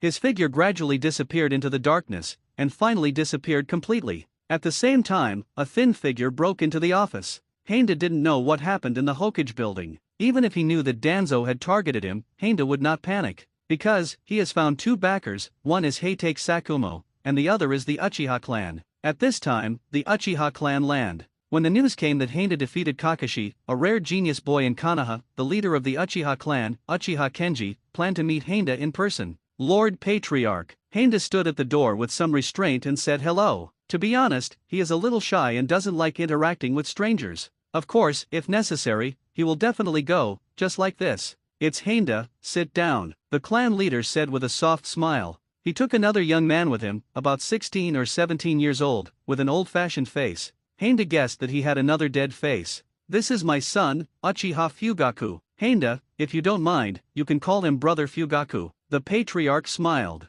Hearing the name with a paralyzed face, Heinda was stunned for a moment. Isn't this the tragic death of a father given by 1 to 7 in SARS? Here's your chance to get in touch with the Mangekyo strongmen from the future, 1 against 7, and buy 1 get 1 free Shisui. Besides, Fugaku itself has Mangekyo Sharingan. Heinda immediately called out kindly, "Brother Fugaku." "Yes." Fugaku nodded slightly in response. He is not good at talking to others, but his father's instructions forced him to take the initiative to find topics. Henda, are your grades in school good? Do you want to chat? You still haven't read my profile. Henda was stunned for a moment, but soon a bright smile appeared on his face. There is no way, for Mangekyo, mere embarrassment is not enough to worry about. Not bad, brother Fugaku, Henda said with a smile without changing his expression. Then his grades must be very good, he must be at the top of his grade. Well, I remember that the children from other families had very good grades and were basically among the top 10 in grade. Fugaku continued to talk about grades. He heard his father say that if Henda could beat Kakashi, the genius among geniuses, then Henda's performance would be heaven-defying. Starting to talk about a person's strengths can bring us closer to each other to a great extent, but the word heaven-defying is very accurate. After all, an Uchiha who ranks second in the class is indeed heaven-defying. Ahem. At this time, the patriarch coughed a few times and walked in with a plate. There are teapots and teacups on the plate. Watching the patriarch make and pour tea is very smooth and has a classical beauty. This made Henda feel that the clan leader was a person who loved tea ceremony. Fugaku, Henda's grades, well, may not be ideal, the clan leader reminded him. No, clan leader, the penultimate one is really ideal. It happens to be next to that guy Obito, Henda said without hesitation. Obito? Could it be the shame of Uchiha? That person is at the bottom of the class and is quite heaven-defying in the entire grade. Which Uchiha has such poor grades? Okay, there is one right in front of me. The reason why Fugaku knew Obito but not Henda was mainly because Obito was too lively and often helped the old ladies in the village. He had a good reputation and was relatively well known. As for Henda, Obito is on top of the pillar of shame, so the pressure is greatly reduced. In addition, he is relatively silent and has a small social circle, making him a transparent person. Control points, Henda? With your strength surpassing Heite Kakashi, you must be ranked first in grade, right? The clan leader said with a smile. Almost the same, but my theoretical scores are not very good. It is difficult to surpass Kakashi. This guy must have almost finished learning the knowledge of the Ninja Academy. Henda said. Ha ha, then we have to keep working hard. The clan leader patted Henda on the shoulder and said with an amiable smile. Build relationships first, do things later. As the relationship gets closer, it's natural to get down to business. However, the clan leader first glared at his son Fugaku, and then got down to business. Henda, I heard that you have activated Sharingan, right? The clan leader took a sip of tea and said softly. Yeah. Henda nodded and admitted, there was nothing to hide. After all, when Sharingan was exposed, he had planned to rely on Uchiha, a mountain that was still okay at the moment. Uncle Patriarch, I don't know when I turned it on. I just felt that I couldn't lose to Kakashi, so Sharingan came out. However, I felt very sad at the time, and it seemed to come from my parents. This set of rhetoric was naturally thought out in advance. Sharingan is awakened, but not fully awakened and needs a certain amount of stimulation. This is reflected in the 2 pillars and the 55 opening. One was exterminated, and then angrily opened a single Megatama Sharingan. One is that Obito's Mangekyo was too strong and had been hidden for more than 10 years.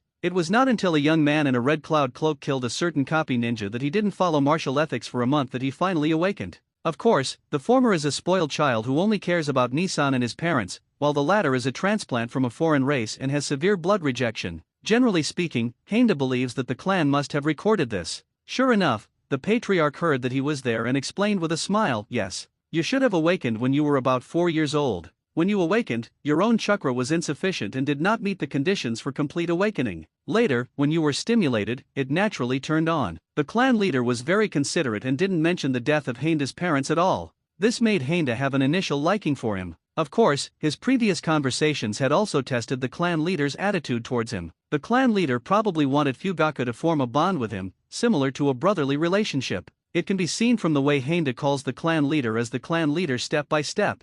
I remember, when you were about to lose, you said, I can't lose with the name of Uchiha on my back, right? The clan leader said happily. Yes. Henda nodded heavily, looking very proud. Of course, the real situation is, he just wants to pretend to be 13. Henda, you have done a good job of spreading Uchiha's honor in the school. As the clan leader, I am very happy. Fugaku heard about this and begged me to give you some insignificant reward. I thought about it carefully and realized that geniuses should be treated like geniuses, so I agreed. When the patriarch spoke, the smile on his face was very sincere. It seemed that this person was very real. However, when Henda heard the word Fugaku, he knew that the clan leader was going to pave the way for his son. Really, brother Fugaku? Henda turned to look at Fugaku and said happily. Of course. Fugaku felt guilty, but when he saw his old father's sharp eyes from the corner of his eye, he quickly calmed down. What do you want, Heinda?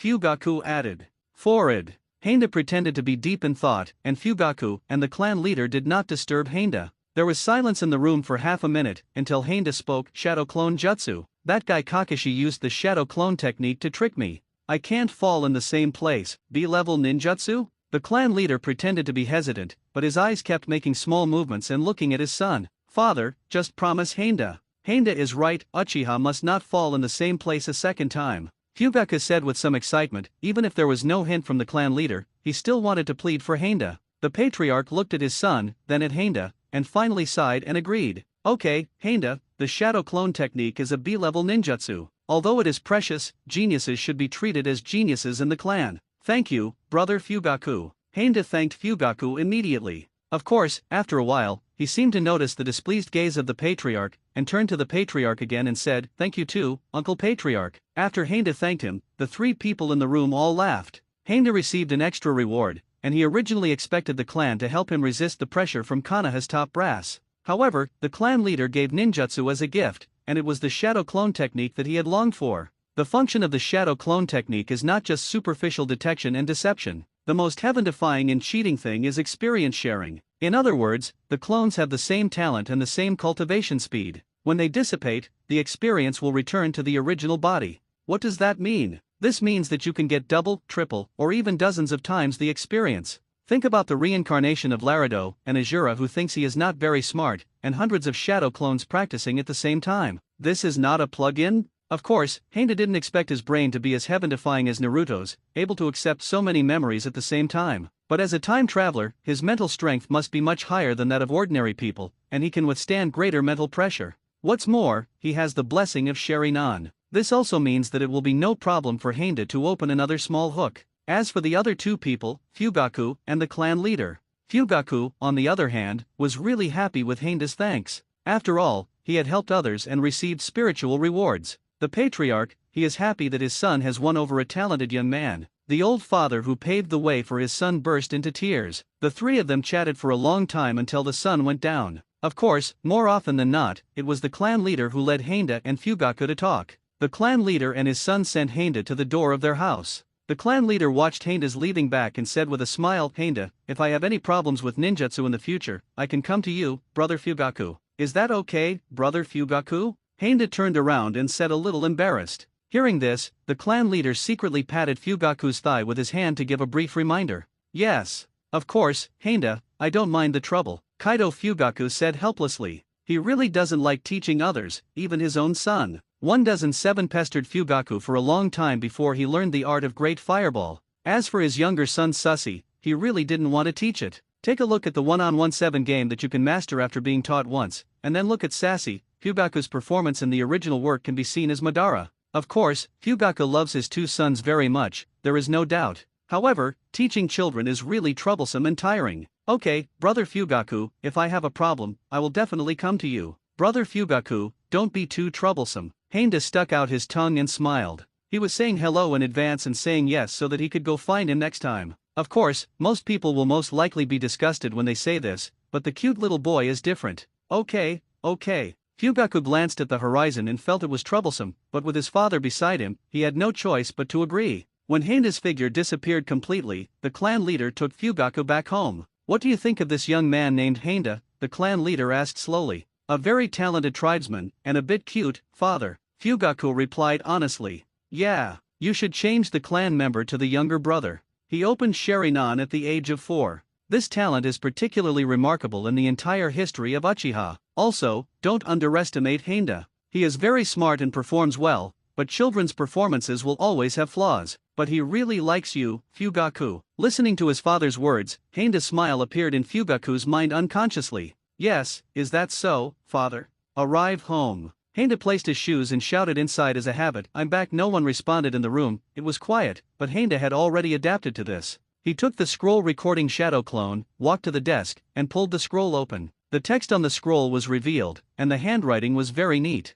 There were also notes in small characters next to it, recording the owner of the scroll's practice experience at that time. The shadow clone technique was created by the inherently evil Senju Tobirama. The clone has entities and wills that ordinary clones do not have. Since Shadow Clone is an equally distributed chakra, a certain amount of chakra is required to perform this technique. Otherwise, the separated Shadow Clone will probably break when touched. Not to mention fighting, he couldn't even complete basic training. My current chakra level should be 1 calorie, right? Thinking of this, Heinda recited the command in his mind, and then a light blue screen appeared in front of him. Uchiha Heinda Strength Chunin, 13/100, Chakra, 1.3 cards, attributes Fire, Wind, Thunder, Yin, Blood Succession Limit, Single Megatama Sharinan, 3 Megatama I Power 73%, Immortal Human Body, Unawakened, Elementary 76%, Special Ability, None, 1.3 cards, not bad. Even if Kakashi is weak, it shouldn't be a problem to use 3 or 4 Shadow Clone for training, right? The only difficulty is whether I can bear it mentally. Heinda glanced at the panel again and couldn't help but smile. Yes. When the strength reaches Chunin, 5-year-old Chunin is considered a little genius. The 3 Megatama and Immortal Bodies are almost ready, and the next step is Mangekyo. I don't know what my Mangekyo Eye technique will be. Sharinan is the eye of spiritual reflection, and the awakened pupil technique will be generated according to one's own obsession. What is my obsession? Heinda thought of this, silently put his thoughts back, and immediately focused on the scroll. His talent is not very good, and it will take at least a week to learn the Shadow Clone technique. And Chidori also requires familiarity and practice. All the ninjutsu obtained from the system is just learning methods and insights. For Heinda, it is easy to learn, but if you want to master it and use it in actual combat, you have to train yourself. Heinda's plan is to learn Shadow Clone first, and then let Shadow Clone practice Chidori. In this way, the speed of practice will increase. At night, deep in the Death Forest, there is a base hidden underground. Danzo was sitting high on a stone chair, and 3 masked ninjas were kneeling on one knee below, reporting something. Back to Danzo-sama, Uchiha Heinda went to the home of the clan leader Kenji after returning home from school, and had a conversation with his young clan leader Uchiha Fugaku, and they had a close relationship. After listening to the reports from his subordinates, Danzo narrowed his eyes and asked in a deep voice, "How is Sakumo doing lately? Especially after Heitei Kakashi goes home in the afternoon." A man wearing a fox mask responded, "Sakumo-sama and Heitei Kakashi went out to eat at Yakiniku restaurant around 8 o'clock in the evening. The two of them had a great time. Sakumo-sama drank a lot." The man in the fox mask seemed to recall something and added, "What's different from the past is that Lord Sakumo doesn't care as much about the advice of the surrounding villagers as before." After the man in the fox mask finished speaking, the surroundings suddenly fell into silence, with almost no sound. Da-da-da. Danzo tapped his index finger on the stone table in front of him and murmured in a low voice, "It seems he has walked out." After a moment, his eyes turned to the root ninja in front of him again. "Let the rumors about Heitei Sakumo and the village end tonight. I don't want to hear a word that slanders the heroes of Konoha tomorrow morning. Also, about Uchiha Heinda." Having said this, Danzo looked at the deep passage in front of him, which led to Konoha. For the sake of the village in Konoha, Uchiha Heinda, the inherently evil Uchiha brat, must return to his roots. But before that, just pay close attention and don't alert others. "Yes, Lord Danzo. Go down." Danzo waved his hand, but his eyes were still looking at the deep and dark passage, as if he saw light in the depths of the passage. A long-lasting memory came to mind again. "Hiruzen, teacher, I will prove that I am right. I am the most suitable person to be Hokage." The next day, early morning, the sun slowly went up the mountain. Heinda had breakfast and prepared to go to school. This time, he didn't go to Obito. There was no way. Obito's route to school was too outrageous, and he didn't want to be late for class, which would affect his reputation. Came to the classroom and took a quick look. As expected, Obito did not arrive, but Kakashi came to school early. At this time, he was reading a book. Noticing Heinda looking at him, Kakashi raised his head, tilted the book slightly, and showed a sunny smile. "Good morning, Heinda." Seeing Kakashi greeting him, he also briefly took off his black mask and smiled. Heinda was surprised for half a second and responded with a smile, "Good morning, Kakashi." While saying hello, I came to my seat. Heinda glanced at the book in Kakashi's hand. It said 6th grade on the cover. It should be Konoha's textbook. He asked curiously, "Kakashi, why are you studying upper grade books? You are only in the 1st grade now." Hearing this, Kakashi put down his book and put on his black mask again at some point. He looked into Heinda's eyes seriously and said, "I'm used to it. I used to plan to graduate early. It was originally scheduled for the end of this school year." "Are you planning to graduate early?" Heinda asked, pretending to be surprised. "Yes, I used to think that there was very little that could be learned in school. Only by becoming a ninja can we go further. But now..." Kakashi looked into Heinda's eyes and said, "I feel like I still have a lot to learn. Although ninjutsu is important to ninjas, it is not everything about ninjas. I want to learn something here, even though I don't know what it is." Looking at Kakashi, Heinda could feel Kakashi's sincerity. He put one hand on Kakashi's table and said with a smile, "That's right, Kakashi. But ninjutsu is also very important to ninjas, so don't let it go to waste." "Of course." Kakashi nodded and said seriously, "Kaido, I won't lose the next time we fight. It's a deal." As he spoke, Hinda stretched out his right fist. Seeing this, Kakashi was a little overwhelmed and tried to stretch out his fist. At this time, Hinda's fist collided with his. Suddenly, Kakashi seemed to understand at this moment what he needed to learn. Dip. Kakashi's favor +3 dip. Kakashi's favor +5. Heite Kakashi's favor reaches 200, obtains 0.2 card chakra, partial Sharingan pupil power, Chunin level lightning style chakra understanding. Hearing the system prompt, Hinda was stunned. What the hell? Why is Kakashi's favorability soaring like a rocket? It has exceeded the 200 mark. You know, that guy Obito, he was with me for 3 whole years. Moreover, Hinda remembered that he didn't say anything sensational. Could it be self-strategy? Sure enough, green plums can't withstand the fall from the sky. At this time, Kakashi came back to his senses. He remembered his father's instructions and said, "Hinda, you should be free tonight, right?" "What's wrong, Kakashi?" Hinda secretly guessed the reason why Kakashi said this. "It's like this. My father wants to treat you to dinner tonight, saying he wants to meet my new friends," Kakashi said, a little embarrassed. "Friends?" Hinda said to himself, which made Kakashi feel a little frightened. "Okay, Uchiha Heitake, recognize you, and Heitake Kakashi is my friend. Say a location and I'll come in the evening." After Hinda said this, Kakashi breathed a sigh of relief. "Yakiniku-Q, you should know where it is, Hinda," Kakashi said. The two chatted for a while, talking about many irrelevant things. When the teacher entered the classroom, Hinda also turned around and sat up. However, he kept thinking and didn't even notice the empty seat next to him. "Konoha White Fang invited me to dinner, and my favor increased last night. It should be a thank you. I remember that the system will not display people whose favorability is lower than 50. Yeah, 81 favorable impressions, almost to the point of being friends. In this meeting, Danzo probably won't dare to extend his claws into his hands.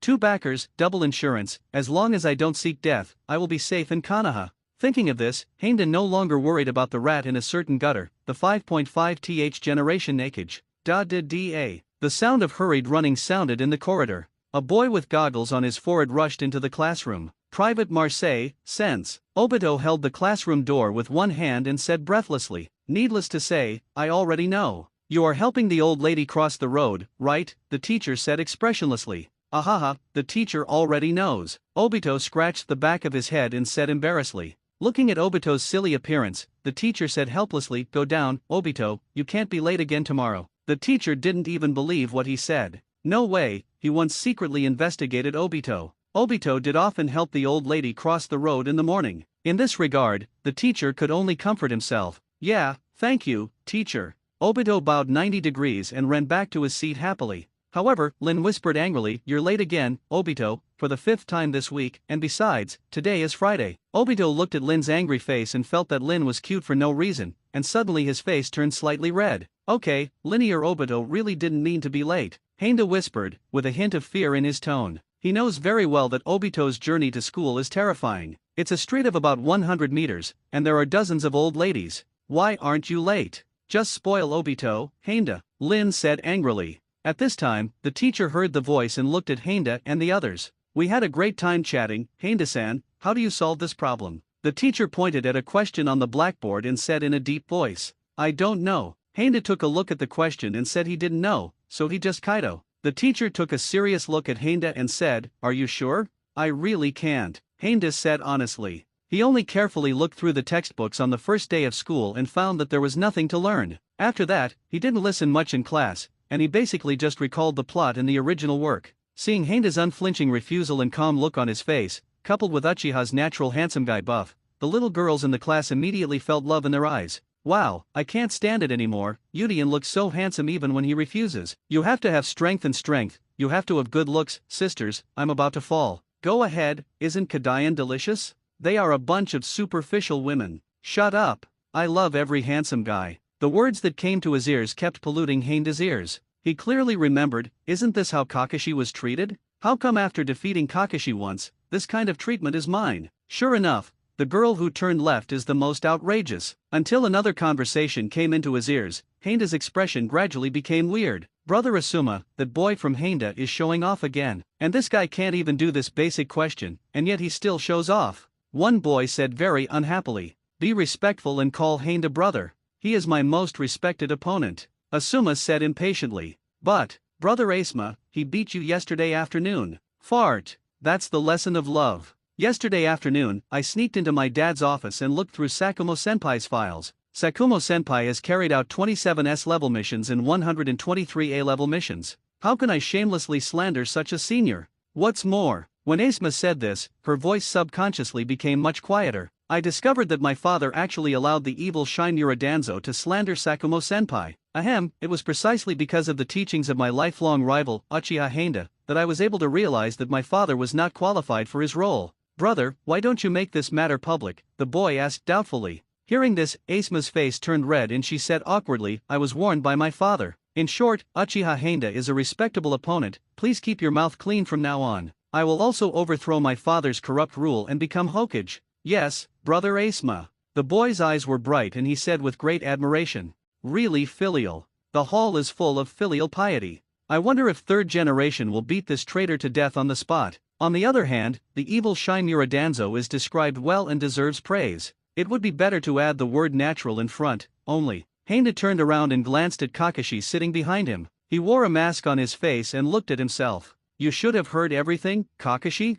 Heinda asked softly. Yeah, Kakashi nodded slightly. As a genius who graduated at the age of 5 and became a Chunin at the age of 6, he has natural hearing and it is impossible not to hear. Heinda, what my father really cares about is never the Hokage, but Konoha and the people living in Konoha. Like my father, the will of fire in me has never been a Hokage, Kakashi said softly. It seems you have come out of the darkness, Kakashi. Heinda smiled. Yes, after all, the sun is shining. Quiet. Before Kakashi could finish speaking, the teacher in front of the podium was already furious. Boom. He banged the table hard and shouted loudly, it's class now. Heinda, Kakashi. After yelling, the teacher pointed around the classroom and roared, and you two are deserting downstairs, and the classroom is in such chaos. Private Marseille, sensei. Heinda apologized directly, pulling Kakashi and running out of the classroom. Kakashi and I will leave the classroom right now and won't disturb you, teacher? The teacher looked at the two figures who quickly disappeared from the classroom door and was dumbfounded. This plot is wrong. He just said a few words and didn't mention punishment. And he is also doing it for Heinda and Kakashi's good. Looking at the disappearing figures of Heinda and the others, the teacher suddenly felt a little pain in his chest and felt aggrieved. This guy Heinda is so arrogant. He dares to skip class blatantly. He is a role model for us. Obito thought with 3 points of admiration and 7 points of envy. But why did that guy Heinda skip class instead of taking him with him instead of taking that idiot Kakashi? Damn the asterisk asterisk asterisk asterisk asterisk D Heinda, you actually abandoned yourself. How can it be repaired? Outside the ninja school, Kakashi was pulled out of the school by Heinda. He looked back at the school gate, always feeling very uncomfortable. Heinda, why don't we skip class like this? As a good student, Kakashi said with a guilty conscience. Seeing this, Heinda immediately started the trick of deception. Kakashi, you just care too much about the rules. Sooner or later you will be bound by the rules if you keep doing this. A real man, a real man. Stop, stop, stop, I know you just don't want to be in the classroom. Kakashi interrupted the spellcasting directly. He was just confused before, but that doesn't mean he's stupid. Kakashi still knows quite well what kind of person Heinda is. Okay, you guessed it right. Heinda spread his hands and said again, however, this time skipping class is strictly for studying. Study? Hearing this, Kakashi thought of something. Heinda is the same age as herself, but she can defeat herself. It must be due to persistence and hard work. He must be secretly working hard in a corner that no one knows about, and then become a blockbuster. Yes, study. Heinda nodded and explained, I recognized an older brother yesterday. His name is Uchiha Fugaku. He is a Jonin. How about we go ask him for advice? Jonin from the Uchiha clan? Kakashi's eyes lit up, and he was full of curiosity about Uchiha since he failed in the battle with Heinda. It would be a worthwhile trip if I could see the true strength of Uchiha. Lead the way, Heinda, I can't wait, Kakashi said with some excitement. Heinda led Kakashi to the Uchiha tribe. When foreigners appear in the Uchiha tribe, they attract a lot of attention. However, it's not a big deal to see Uchiha children bringing children from other races. It's not like the clan is shady. Is this the land of the Uchiha tribe? It's quite big, but it's a bit deserted. It seems like there are only Uchiha people. Kakashi looked around curiously and whispered. Heinda explained, yes. Because of the villagers' prejudice against Uchiha and Uchiha's own arrogance, few outsiders come in. But in fact, Uchiha is not bad in nature. but many people are mentally stimulated and become paranoid. Many tribesmen began to close their hearts and pursue power. To be honest, I don't really like dealing with clan members, except Obito, of course. That guy is a very warm-hearted person. Kakashi asked curiously. It must be painful to live in such an environment, right?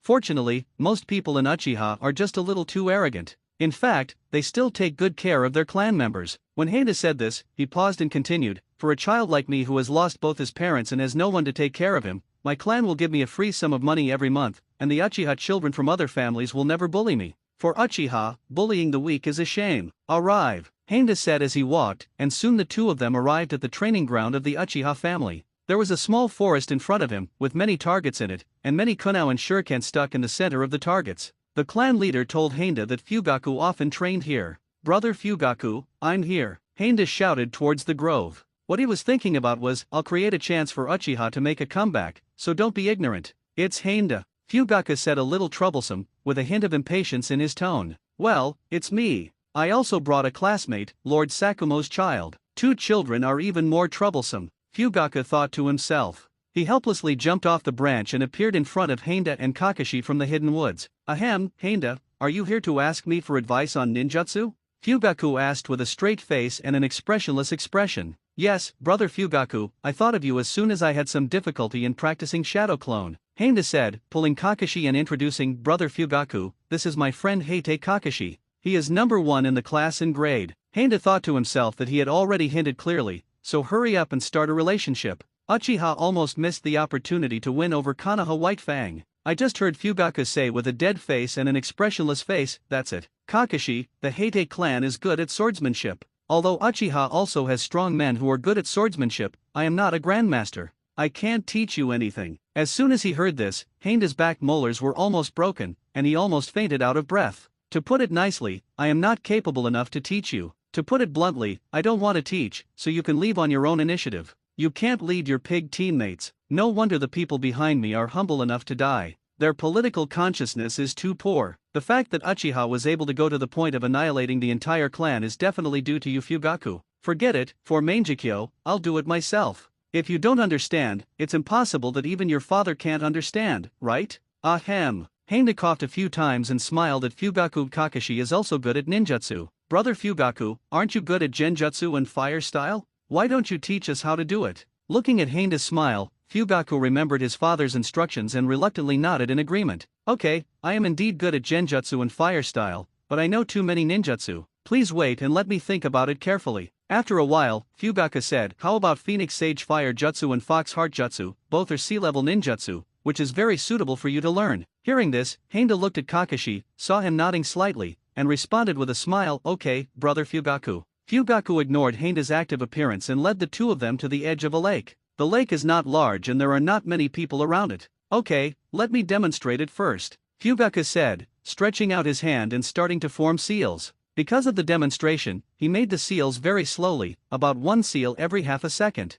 Fire-style Phoenix Sage Fire Technique. Several small fireballs were spit out from Fugaku's mouth. The fireball was as flexible as if it had consciousness, flying in the air as if it was controlled by someone. It wasn't until a few seconds passed that the fireball landed in the center of the lake, causing waves. This is the basic ninjutsu passed down from the Uchiha family. Listen, the order of seals is. Before Fugaku finished speaking, Kakashi was seen forming seals. Ziyin Sujo Mao Yin. Fire-style Phoenix Sage Fire Technique. 3 seconds later, several fireballs were spit out from Kakashi's mouth. The fireball flew around the center of the lake, and finally landed in the center of the lake, splashing water. This is. Fugaku was stunned as he watched from the side. It was too outrageous for a genius who could teach him just once. You must know that the Phoenix Sage Fire Technique has a certain operating threshold, which is a bit more difficult than the Great Fireball Technique, and Kakashi will know it just by reading it once. True heaven-defying. After Kakashi performed ninjutsu, he silently stepped back, consciously leaving the stage to Heinda aside.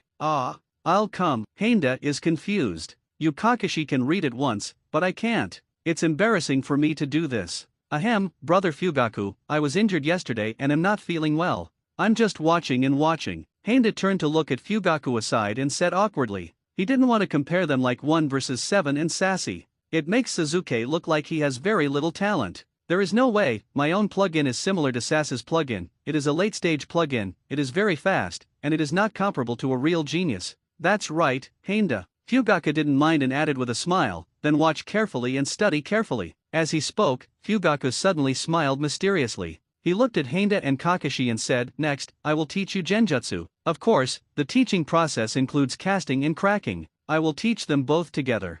Follow along." Fugaku jumped and came to the big tree next to him. He looked back at Heinda and Kakashi. In the blink of an eye, Fugaku's figure disappeared again, jumping between the trees like a ghost. Akusu, Kakashi. Heinda jumped and followed. Seeing this, Kakashi followed him, but he frowned. Genjutsu? I don't know when Fugaku-senpai will use it. Moving at high speed, the shadows of the trees kept flashing by, but the distance from the lake became farther and farther until they disappeared completely. Suddenly, Kakashi stopped. Heinda, don't you notice something is wrong around you? Hearing this, Heinda also stopped. He looked at Kakashi and wondered, what's wrong? Kakashi, hurry up and follow us. Brother Fugaku is about to leave us, Heinda urged. Kakashi frowned and jumped to stop Heinda. I suspect we're hit by genjutsu now, Heinda. Didn't you notice that the distance between the trees around us didn't change as we walked? And every once in a while, we're back to square one. Kakashi analyzed calmly, but Heinda said indifferently, the forest of death is like this. Maybe Brother Fugaku is deliberately taking us in circles. You are not Heinda. As soon as he finished speaking, Kakashi condensed chakra into his palm and slapped Heinda's chest without any hesitation. Why, Kakashi? Aren't we friends? Heinda, who was knocked to the ground, clutched his chest and looked at Kakashi in disbelief. Heinda will only discover genjutsu faster than me, Fugaku-senpai. Kakashi responded softly. Hearing this, Heinda's face slowly changed, and finally turned into Fugaku's appearance. You're great, Kakashi. It's just that you and Heinda are separated. How can you crack genjutsu by yourself? Kakashi frowned, gathered the chakra in his palm, and patted himself hard. Genjutsu, solution. There was no change in the scene in front of him. Kakashi took a deep look at Fugaku. Damn it. The most brilliant genjutsu is that you know you are hit by genjutsu, but you still can't break it. As a top student, Kakashi knows the principles of genjutsu very well and also knows how to solve genjutsu. Simply put, genjutsu creates illusions by affecting people's five senses. The way to remove it seems to be very simple. The person being cast can break it by disrupting its own chakra. Of course, you can also crack it by force with strong will. But Fugaku's genjutsu is definitely not that simple. When Fugaku casts genjutsu, is the chakra in the person's body really his chakra? Was the ninjutsu cast by the caster really cast? Kakashi couldn't help but sweat broke out on his forehead when he thought of this. If Senior Fugaku was his enemy or this was a battlefield, he would be dead now. Take your time, Kakashi, it's still a long time. After Fugaku finished speaking expressionlessly, his figure gradually disappeared without leaving any trace. The other side. Heinda turned his back to the lake and said softly, Brother Fugaku, it's really boring to play like this. Have you discovered it since the beginning? A cloud of crows flew by, finally condensing into the image of Fugaku. This is a pair of eyes that can see through illusions, Brother Fugaku, you should know it. As he spoke, Heinda's pupils began to rotate, and a pair of single Megatama Sharingan suddenly appeared. You can try to break free, there is a gap between Sharingan. Fugaku opened the 3 Megatama Sharingan and said expressionlessly. After hearing the words in his ears, Heinda did not act immediately. He closed his eyes and stood quietly, as if sensing something. Found it. Heinda opened his eyes again, gathered Chakra's palms, and slapped him. The fox's mind technique, solution. In an instant, his own chakra was disturbed, everything in front of him changed immediately, and his vision returned to the lake. Heinda turned around, only to see a smile on Fugaku's face. He looked away and looked at Kakashi. At this time, Kakashi was treading water, and it was obvious that he was deeply trapped in the world of genjutsu. It seems that your genjutsu talent is very good, Heinda. Fugaku came over and put his right hand on Heinda's shoulder. It should be Sharingan's fault, Heinda said without changing his expression. Is it really? Fugaku smiled and revealed the 3 Megatama Sharingan. The genjutsu confrontation between Uchiha is about eye power. A single Megatama versus a triple Megatama is quite ridiculous, even if it's a double Megatama. But you did it, Heinda. Heinda thought carefully about his process of cracking genjutsu. When Fugaku used genjutsu, he had already felt it, but could not stop it.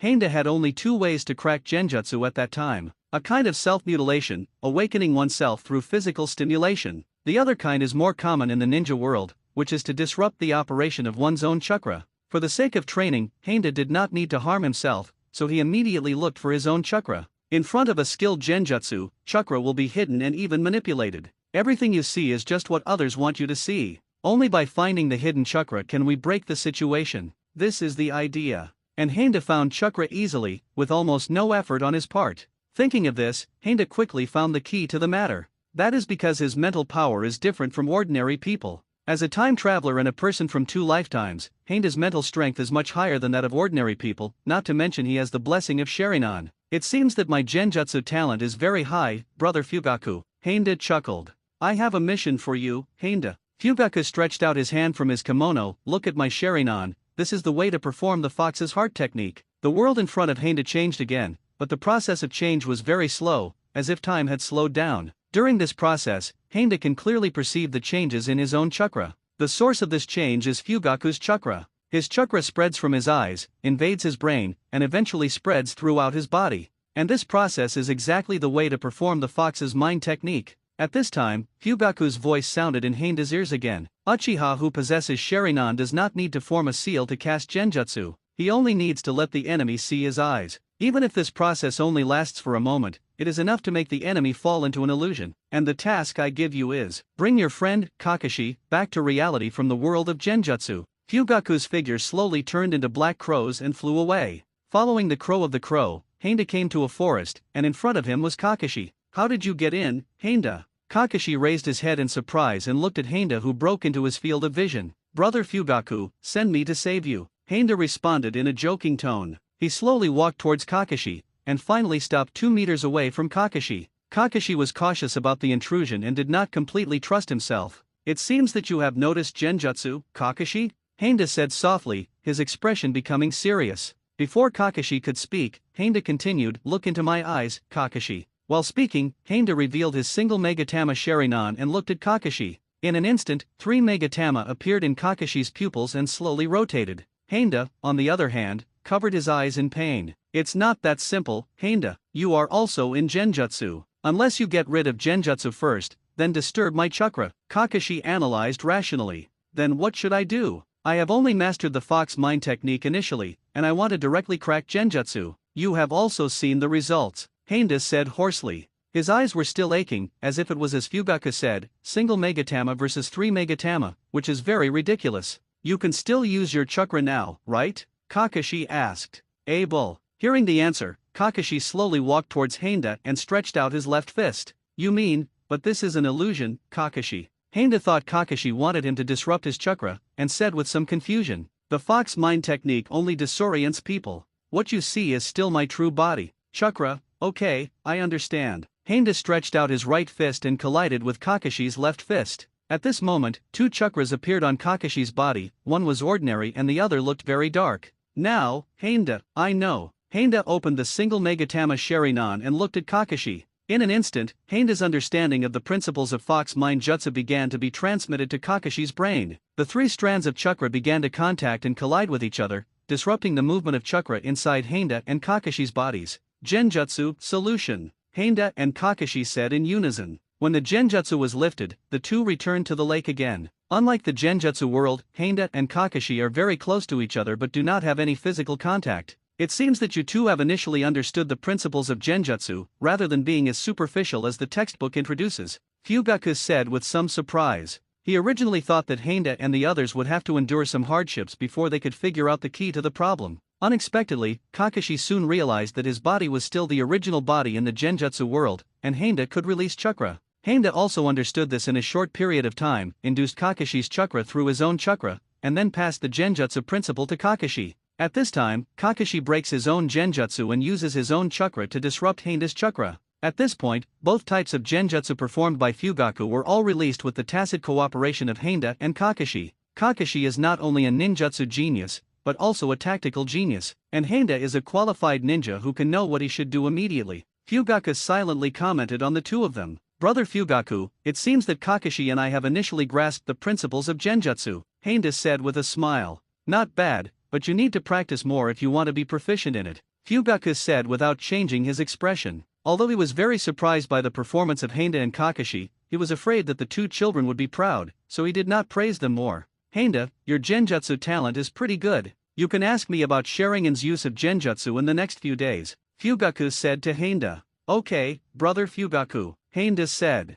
Seeing this, Fugaku nodded slightly and turned to look at Kakashi. To be honest, he was attracted to this foreign genius boy. Kakashi's talent is terrifying, and if nothing else happens, he will definitely be a strong man in the future. Being a teacher of this kind of person gave Fugaku a great sense of accomplishment. Kakashi, your talent in the field of genjutsu is not as strong as Handa's, but your mastery of ninjutsu is very good. I personally suggest that you don't spend too much time on genjutsu, just master some of the necessary genjutsu and cracking methods. You can come and ask me about these. Of course, in other fields, I suggest you consult your father, Heitake Sakumo, he is a real strong man. Yes, Kakashi nodded seriously, I understand, thank you Fugaku-senpai. Fugaku nodded slightly, and then pointed out the mistakes Handa and Kakashi had made before. In the afternoon, at the patriarch's home, after teaching Handa and Kakashi, Fugaku slowly pushed the gate of opening, took off his shoes and walked in. How's the teaching going, Fugaku? The patriarch heard the familiar footsteps and smiled. At this time, he was watering a pot of orchids.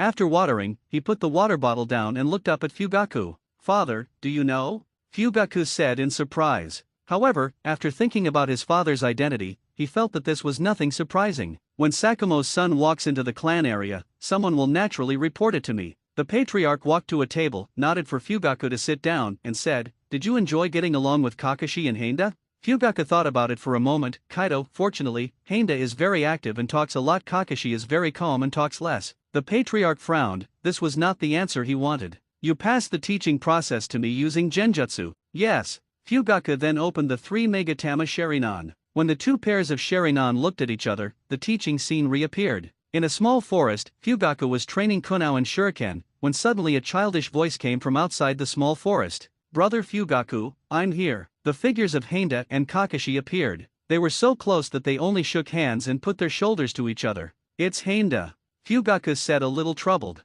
Seeing Handa bring White Fang's son over, Fugaku actually looked a little impatient, and the clan leader wanted to give him a hard fight. Do you know how to win over other families? The clan leader held back for the time being and continued reading patiently. Well, it's me. I also brought a classmate, Lord Sakumo's child, Handa said with a smile. Fugaku didn't know what he thought of, and jumped off the branch with a look of helplessness. Ahem, Handa, are you here to ask me for advice on ninjutsu? Fugaku asked with a straight face and an expressionless expression. Handa sent White Fang's son over, can he put on a smile? If you look like someone owes you money, will it win you over? The clan leader turned to look at Fugaku's shadow, looking like he hated iron. Hold it, don't be angry. At this time, Handa's words came again. Yes, brother Fugaku, I thought of you as soon as I had some difficulty in practicing Shadow Clone. Handa said, pulling Kakashi and introducing brother Fugaku, this is my friend Heitake Kakashi. He is number 1 in the class and grade. Handa revealed his relationship with Kakashi, and at the same time revealed Kakashi's identity again by praising others.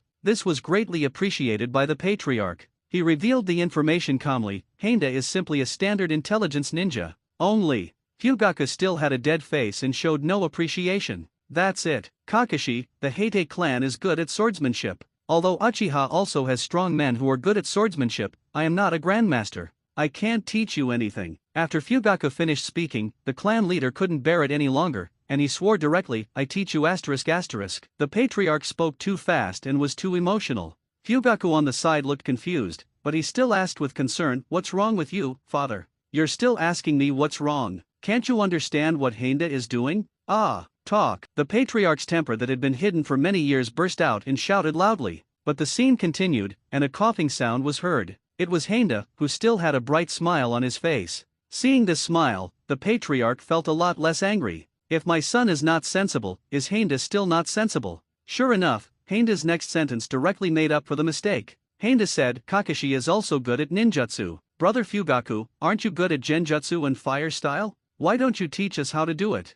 Fugaku nodded and said helplessly, okay, I am indeed good at genjutsu and fire style, but I know too many ninjutsu. Please wait a moment and let me think about it carefully. Okay, you can stop. I think Handa is better at being a young clan leader than you, a young clan leader. The clan leader waved his hand in such a wide range that he almost didn't slap Fugaku. If he hadn't heard Fugaku agree, this slap, it must have hit something. Seeing this, Fugaku quickly took back the genjutsu. At this time, he looked confused, but his eyes were clear. Seeing this clear and stupid look, the patriarch was furious. Fortunately, he recalled his son's age, talent and strength that satisfied him, and he could barely hold back his anger. As the leader of the Uchiha clan who can live under the eyes of the second generation, he still has some patience. Do you know why Handa wanted to ask Shadow Clone for advice, but later changed it to fire style and genjutsu, the clan leader said, holding back his anger. Fugaku hesitated for a moment and said, because I'm better at fire style and genjutsu? This is just one aspect that Heinda used to block you, the clan leader said expressionlessly.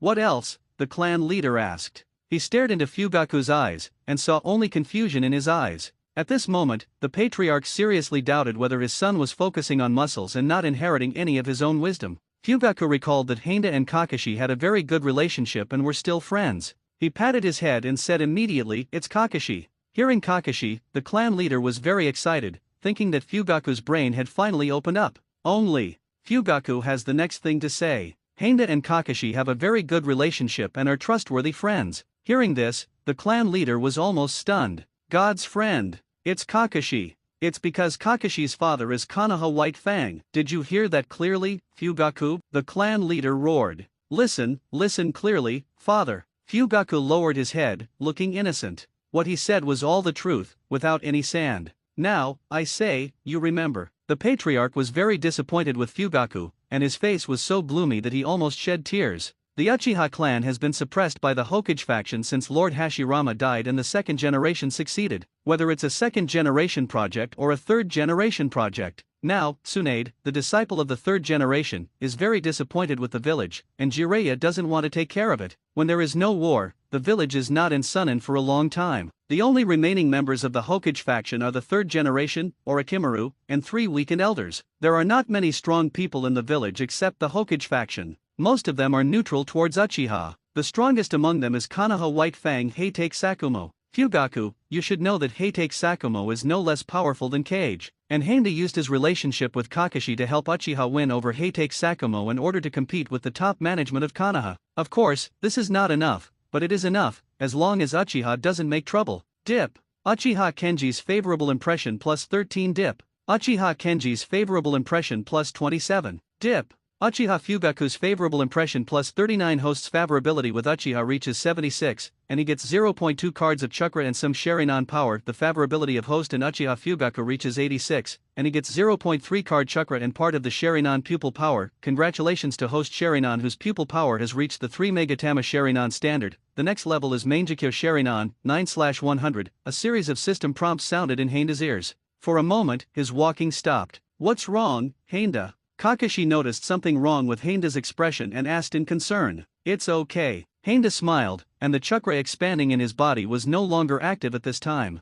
He raised his head and glanced at the sky, when the setting sun's rays shone on his cheeks. Heinda subconsciously blocked it with his hands and asked with a smile, let's go, Kakashi, should we go to your house first or go to the barbecue? Go to my house. My father wants to see you, Kakashi said. Yeah. The death forest outside Konoha, the base buried under the roots of the trees. A root ninja wearing a fox mask moved quickly in the tunnel until he came to an office, where his pace slowed down. Report, Danzo-sama. Uchiha Heinda and Heitei Kakashi skipped class this morning and went to the Uchiha clan area around 9 o'clock in the morning. The man in the fox mask knelt down on one knee and said emotionlessly. Hearing this, Danzo glanced at the clock on the wall and asked in a deep voice, why did you come to report so late? Back to Danzo-sama, my subordinate was captured by an Uchiha Jonin and imprisoned in the guard unit. He was released at 5:32 p.m. Trash. How dare they? Danzo slammed the stone table and said gloomily. He was silent for a moment and then said, where Uchiha Heinda and Heitei Kakashi went next, don't tell me you don't know. The man in the fox mask said immediately, go in the direction of Sakumo-sama's house.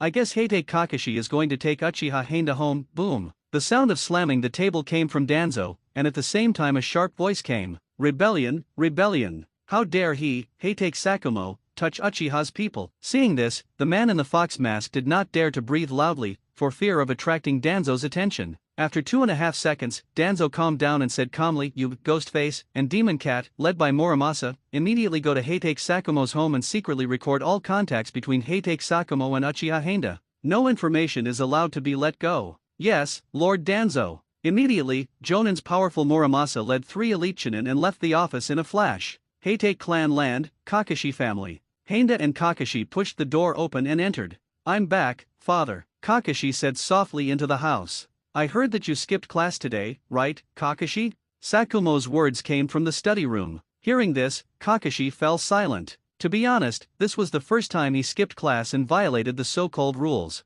He didn't know how to face his father. I took him to escape, Uncle Sakumo. Heinda said. While talking, Sakumo's figure appeared in front of him. He has long silver-white hair like Kakashi, wears a Konoha forehead protector on his forehead, and his eyes are very sharp, as if he can see through people's souls. Heinda glanced at Sakumo's eyes and looked away instantly. The pressure on him and Sakumo to look at each other was too great. There seemed to be an invisible aura surrounding Sakumo. This aura vaguely made Heinda feel a strong murderous intention. It was hard for him to imagine that a man with such an aura would choose to commit suicide because of the accusations from villagers and companions. Similarly, Sakumo was also sizing up Heinda. Based on what Heinda said and the Uchiha clan emblem on his clothes, he instantly knew the identity of the person in front of him. "Are you Uchiha Heinda?" Sakumo opened his mouth and smiled. The moment he opened his mouth, the invisible aura immediately dissipated, and the whole person seemed as warm as a spring breeze. Heinda secretly breathed a sigh of relief, nodded and said, "Yes, I am Uchiha Heinda, the new generation of Konoha's #1 genius boy who defeated Kakashi."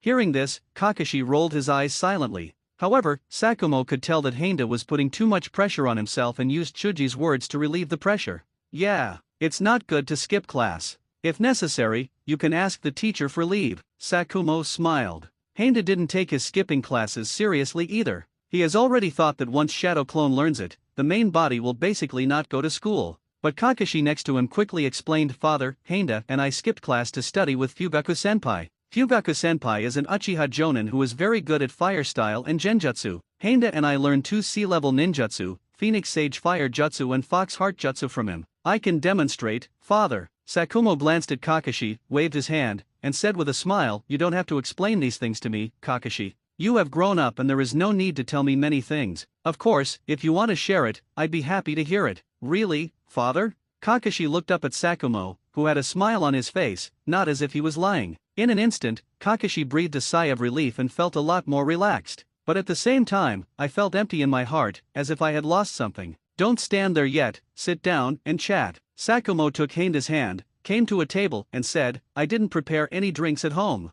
I'm being negligent." "It's okay, only children drink." Heinda sat on the chair with his back straight. "Don't be nervous, Heinda, just treat this place as your home." Seeing Heinda sitting upright, Sakumo secretly wondered if he had put too much pressure on him just now. Since both Sakumo and Kakashi were not good at words, no one spoke for a while, and the atmosphere became awkward. Still, Heinda took the initiative to find a topic to talk about. "Uncle Sakumo, I heard others say that you have completed more than 20 S-level missions, right? Are S-level missions difficult? Ordinary genin can only do D and C-level missions," Heinda said with a bit of admiration and admiration. "S-level mission." Sakumo stroked his chin and said with a smile, "It's okay. Most of them are not life-threatening, but they will encounter some powerful opponents. What's really difficult is some of the missions of infiltration and intelligence gathering. There are too many things to consider in those missions. It would be easy if it was just killing people. Killing is really simple for strong men like Sakumo. It's just a matter of swinging a sword and killing the person." What a Versailles? Heinda thought secretly, and suddenly an idea flashed in his head, and he said, "I heard that Uncle Sakumo has been in the ninja world for more than 10 years relying on the Heitake sword technique, which is rumored to make you scared if you look at it more than once. This kind of swordsmanship puts even many seniors who are good at Uchiha-style swordsmanship to shame." Shuomao said, "Fortunately, any swordsmanship will be very different if you practice it to a certain level. The competition is more about the will of both parties. If you have been to the Kingdom of Iron, you will probably understand that the will on the sword is far more important than skill. In fact, Uchiha-style swordsmanship is much more technical than Heitake-style swordsmanship. If you don't plan to specialize in swordsmanship, I would recommend you to learn Uchiha-style swordsmanship. It just so happens that you have also activated Sharingan." Sakumo saw what Heinda was thinking and added, "Of course, Heinda, if you want to learn, I can also teach you. It just so happens that Kakashi is also learning, so it won't be a problem if you have one more." "Is it really possible, Uncle Sakumo?" Heinda raised his head and said happily. Sakumo nodded slightly and said with a smile, "Of course you can if you want, but before that, I need to test your knife skills. Let's go to the training ground first. We'll have lunch after the test." While speaking, Sakumo glanced at the tree crown outside the window inadvertently, and then calmly withdrew his gaze. The 4 people watching Heinda and Sakumo outside the house were stared at by Sakumo and broke out in cold sweat. They watched the Heinda trio leave, hiding in the canopy of the trees, not daring to move. The company captain Muramasa did not immediately give the order to catch up. He couldn't be sure whether Sakumo would kill anyone, especially in a place like the training ground where there were no people. "Captain, they have gone far, what should we do?" the man in the fox mask asked in a low voice. follow me from a distance. For Konoha, for Lord Danzo, we must get information on the relationship between Uchiha and Heitake Sakumo, even if it means death. Muramasa gritted his teeth and said, the training ground of the Heitake family. The three people from Heinda slowly walked into an open field. Go on, Heinda. Sakumo took out two wooden short swords from a row of wooden shelves at the edge, and threw one to Heinda. The wooden short sword is brown and black, and is a bit heavy to hold, heavier than an iron knife. Heinda swung the sword a few times and then pulled back the short sword after performing a handsome sword move. He felt a little difficult to hold it, and secretly guessed that this was the short sword specially used for training by the Heitake family. However, this weight is still acceptable to him and will not affect his performance too much. Heinda's performance was watched by Sakumo, and he could see the skills hidden under Heinda's slightly casual movements at a glance. However, this technique felt very familiar to Sakumo, as if it was the same as his own. I have to say that Sakumo feels that Heinda is very close to him. Kakashi, just watch from the side, Sakumo said softly. When Kakashi walked to the edge of the field, Sakumo turned his eyes to Heinda in front of him. How about starting the battle when the coin falls, Heinda? Sakumo said as he picked up a coin. Seeing Heinda nod, he immediately tossed the coin, while holding the short sword on his waist with his right hand, making a gesture of facing the enemy. Be careful, Heinda. Even though the short sword is made of wood, it will still hurt if you hit it on the body, Sakumo reminded. Come on, Uncle Sakumo. Heinda opened the Sharingan, holding the short sword tightly in his hand. He felt that Sakumo's aura was changing at an extremely fast speed, and a beast-like aura came over him. This kind of aura greatly increased Heinda's pressure. Along with the tension, a sense of excitement arose spontaneously. Heinda licked his lips and rushed forward when the coin fell. Boom! Short sword connects and makes a heavy sound. The moment Heinda collided with short sword, he understood that Sakumo's power was far greater than his own. He must use his strengths and avoid weaknesses and give full play to his Sharingan strengths. Immediately, Heinda used his strength to retract the short sword, and at the same time jumped back, removing the thrust from Sakumo's sword. Even in mid-air, Heinda's hand didn't stop. He concentrated the chakra on the short sword, rotated it 360 degrees, and then rushed forward again with the reverse thrust brought by the sword. The acceleration caused by gravity and reverse thrust allows Heinda to move at a faster speed. In just half a second, he came to Sakumo again. Tisk! The blade flew through the air, but Sakumo dodged it sideways.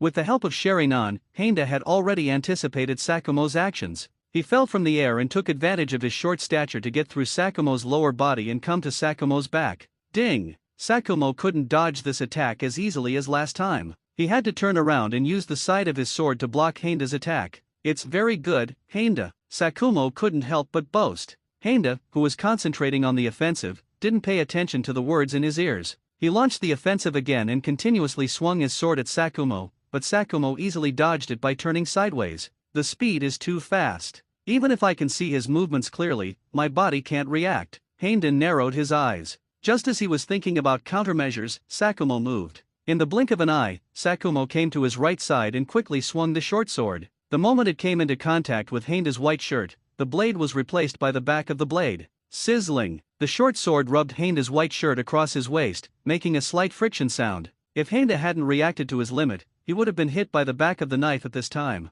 Heinda raised the sword and jumped back twice in succession to distance himself. He was breathing heavily, and the cold sweat on his forehead dripped from his chin to the ground. I almost got hit. No, if Uncle Sakumo hadn't temporarily replaced the blade with the back, I might have lost. Heinda's eyes were fixed on Sakumo in front of him, and the handle of the knife he was holding tightly in his hand was also eroded by sweat. Sakumo's strength put too much pressure on him, and he didn't dare to relax for a moment. The response is very fast. Maybe this is the power of Sharingan. Sakumo played a trick and took back the short sword. He raised his right leg and walked slowly towards Heinda. With every step he takes, his speed will increase by a minute, and his aura will become more fierce and formidable. The eerie and terrifying aura made the surrounding area so quiet that even the sparrows in the tree did not dare to utter a word. Gilu Heinda looked up at Sakumo and couldn't help but swallow. At this moment, he realized the powerlessness of other ninja villages facing the Konoha White Fang. Sweat broke out from his forehead, ran across his cheeks, and fell from his chin. Heinda watched Sakumo walking step by step.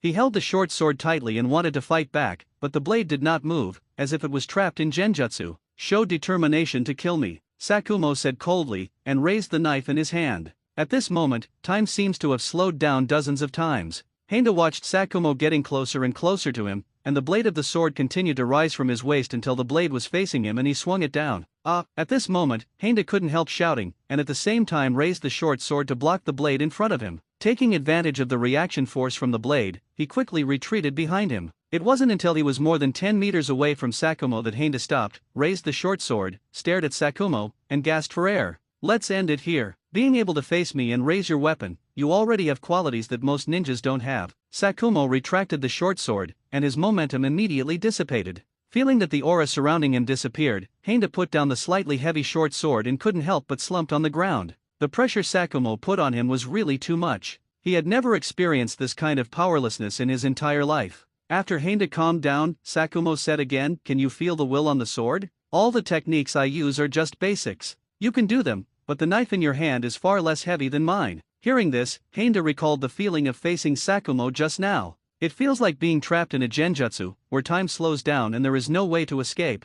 Henda nodded and said, "This kind of will is interfering with my brain like genjutsu. It's a bit like the hell-seeing technique, which allows people to see very scary things. But this fear does not come from yourself, but from the outside, that is, you." "Yeah." Sakumo nodded slightly and looked towards Kakashi. "What about you, Kakashi?" "Same as Henda," Kakashi said. Henda is right. This kind of will is similar to genjutsu, but it is different from genjutsu. Genjutsu affects the opponent or enemy through the 5 senses, and does not require the will. Sakumo said slowly, his terrifying aura released again. This is the first form of will, completely releasing one's own murderous intention or aura from the body and soul. Many strong people can do this. I have seen Lord Second Generation release his aura. When he released it, most people could not look directly at him. After saying that, Sakumo's aura quickly faded. The whole person looked ordinary, but Henda, who turned on the Sharingan, could feel that there was something terrifying about Sakumo's sword. This is the second form of will. Control your own will and condense it on the knife. Most people cannot feel this form. Only at the moment of contact with the blade will the will burst out.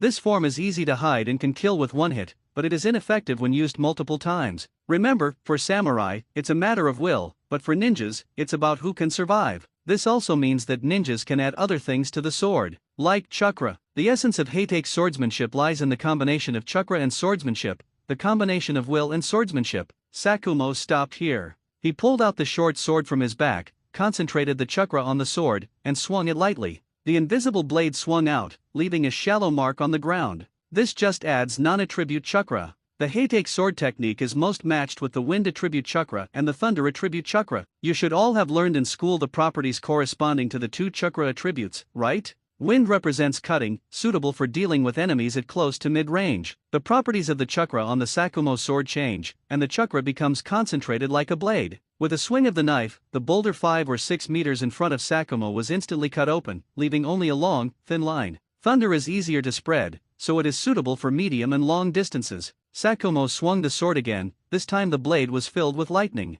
Under the lightning and thunder, in the blink of an eye, the trunk of a big tree more than 10 meters away was split open by lightning. Boom! Trees dozens of meters high fell down, kicking up choking dust. This time, the split part was not as neat as the wind attribute chakra, it was like a gear and uneven. The root ninja hiding in the canopy was already sweating profusely. "This knife will really kill you." At this time, Sakumo put the short sword back into its sheath and said slowly, "The flexible use of Heitake knife skills requires different chakras. Generally speaking, use wind when you are near, and thunder when you are far away. As for the will on the sword, to be honest, you can't master it without more than 10 years of practice. Those warriors of the Iron Kingdom, after decades of arduous training, only a few can master them. This is why I recommend you learn Uchiha-style swordsmanship, Henda." Hearing this, Henda smiled and responded, "Uncle Sakumo, you said that the advanced sword skills are quite different. There is probably no swordsmanship in Uchiha that can match Uncle Sakumo's. It's better to learn from Uncle Sakumo. And I have the wind and thunder attributes, so wouldn't I be suitable for the Heitake sword technique?"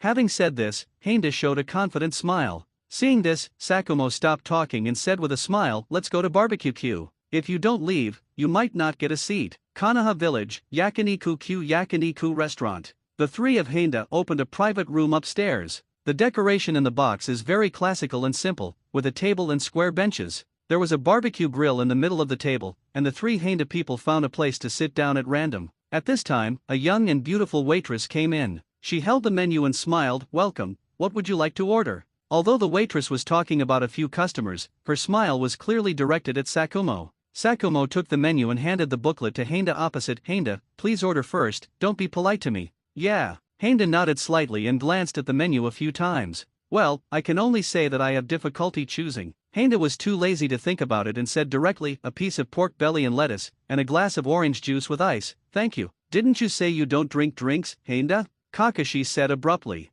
The drinks are delicious, don't adults like drinking drinks? Also, I'm a child. Heinda was not embarrassed and responded directly. He casually handed the menu to Sakumo and said with a smile, what would Uncle Sakumo want? 2 barbecue sets. C. Sakumo originally wanted to drink, but after hearing what Heinda said, he felt that drinking in front of 2 children was not a good idea, so he added to the waiter, 2 glasses of orange juice with ice, thank you. Kakashi silently rolled his eyes at Heinda and his father. He agreed that he would make the final decision on matters, but in the end, his father ordered the food for him. After the waitress left, Heinda and the others started chatting completely. Uncle Sakumo, don't you drink? Heinda asked curiously. Shuumao waved his hand and said, 3 forbidden ninjas, 3 forbidden ninjas. As a ninja, you have to be at your disposal at any time. Alcohol will affect the brain's judgment. I usually don't drink. Hearing this, Kakashi rolled his eyes at his father silently. These days, his old father drinks alcohol every day. As soon as you enter his room, you can smell a strong smell of alcohol. Seeing Kakashi's eyes roll, Sakumo blushed and laughed a few times to reveal the matter. Ha ha, but Heinda, why did you skip class with Kakashi this morning? Well, the impact of skipping classes is not very good. Sakumo secretly tugged on Kakashi's pants and smiled. Hearing about skipping class, Heinda subconsciously thought of his actions in helping Uchiha win over Uncle Sakumo. He smiled awkwardly. Kaido, well, one try. Take Kakashi to experience the feeling of not following the rules. Actually, this feeling is just like that, and I feel free at that moment. Heinda told the truth, but he hid another purpose in the truth. Sakumo didn't think that Heinda wanted to help Uchiha win over him. He laughed a few times and said to Kakashi, you can indeed feel freedom the moment you break the rules, but this kind of freedom that is not restricted by the rules is not true freedom. Sooner or later this freedom will be constrained by another kind of rule. Kakashi and Heinda, you two remember that true freedom is to live under your own rules. This kind of rule has a bottom line, human morality, and a certain degree of self-restraint. Instead of causing terror and killing people for the sake of so-called freedom. Don't I eat beef? Heinda held his chin thoughtfully. He remembered his previous experience of studying, when he would climb the wall to skip classes and go to the internet cafe to surf the internet during evening self-study, when he stole a mobile phone from the class teacher's office at night and took it to the dormitory to play with. At that moment, he did feel free. But is this kind of freedom really good? In the end, I was afraid that my teacher would find me doing this kind of thing, so I came up with new rules. Heinda shook his head to get rid of complicated thoughts. He is just a child, why is he thinking about these complicated philosophies of life like a dozen? At this time, the waitress came in with a trolley. This is your orange juice with ice, kid. The waitress handed Heinda a glass of orange juice and said with a smile, okay, thanks. Heinda raised his head, and a bright smile appeared on his face again. Night moon, the edge of Konoha village, the forest of death. 4 masked men jumped quickly among the branches. Suddenly, a man wearing a short sword appeared in front of them. The man has long silver-white hair and wears homely clothes, but when he pulled out the short sword from behind, his eyes changed. It became extremely fierce and full of murderous intent. When Muramasa and the other 4 glanced at his eyes, sweat suddenly broke out from their nervous foreheads. Hey, take Sakumo, what do you want to do? We are ninjas at the root, subordinate to Danzo-sama. Muramasa took out a kunao from his pocket, held the kunao in his hand, and forced himself to calm down. A lesson, Sakumo said calmly. Before he finished speaking, a flash of knife flashed, and the mask on Muramasa's face was cut open. The silver-white blade scraped across Muramasa's pale face, and Sakumo was already behind him. There was no time to react. Swish, brush, brush. 3 sword lights flashed, and all the ninja masks were cut open, revealing their true colors. Muramasa raised his kunao and was about to attack subconsciously. Just listen to Sakuma say softly, don't move, if you move you will die. Muramasa was completely overwhelmed by Sakumo's momentum. He was sweating profusely, and the short shirt on his back was soaked with sweat. What do you want to do, Sakumo-sama? We are the ninjas of Konoha. Muramasa said again, but this time his tone became obviously different and much weaker. Swish swish. The night wind blew across the faces of the 4 people, lifting up the withered yellow leaves. Time seemed to pause at this moment until Sakumo took back the short sword and slowly left. After walking a few steps, Sakumo turned back and glanced at the 4 of them coldly. Tell Danzo that children's matters don't have to involve adults. Also, he is also a ninja of Konoha. He should be doing tasks for the village, not spying on the villagers. After saying that, Sakumo left in a blink of an eye, leaving only the 4 Genbu people standing there, not daring to move. After a long time, Muramasa finally spoke. Let's go. Why are you standing there? Go back and report the matter to Danzo-sama. After hearing this, the remaining 3 people reacted. Yes, that's what he said? Danzo was sitting on a stone chair, his left eye slightly closed, his face expressionless. At this time, he was extremely calm, so calm that it frightened the 4 Muramasa people. Yes, Lord Danzo. Hey take. Lord Sakumo also said that he is also a ninja of Konoha and should do the tasks of the village instead of monitoring the villagers. Muramasa said cautiously, for fear of causing Danzo any dissatisfaction. I understand, withdraw all those who are monitoring Uchiha Handa. Also, the information that Heitake Sakumo personally taught him cannot be leaked. Go down, Danzo said calmly, his tone extremely calm. Yes, Danzo-sama. Muramasa and the other 4 responded quickly and left immediately. But Danzo was still sitting on the stone chair, his left eye slightly closed, wondering what he was thinking. Suddenly, he stood up and looked at the tunnel from the office that led directly to Konoha. The tunnel was dark, with only the oil lamps on the walls emitting a faint light, barely allowing people to see clearly inside. Hiruzen, you are too weak, Danzo said unconsciously as he recalled something. At this time, he sat down again and took out a confidential document from the drawer of the stone table. It seems like we need to plan ahead. Don't blame me, Hiruzen. I will prove that I am the most suitable person to become the Hokage. On the other side, Handa returned to the clan with cheerful steps. At this time, a young man's figure came over. You be *********** D Handa, you actually took that idiot Kakashi and skipped class all day long. Obito waved his fist and rushed over. Uncle Sakumo, Kakashi's father, is treating me to a treat.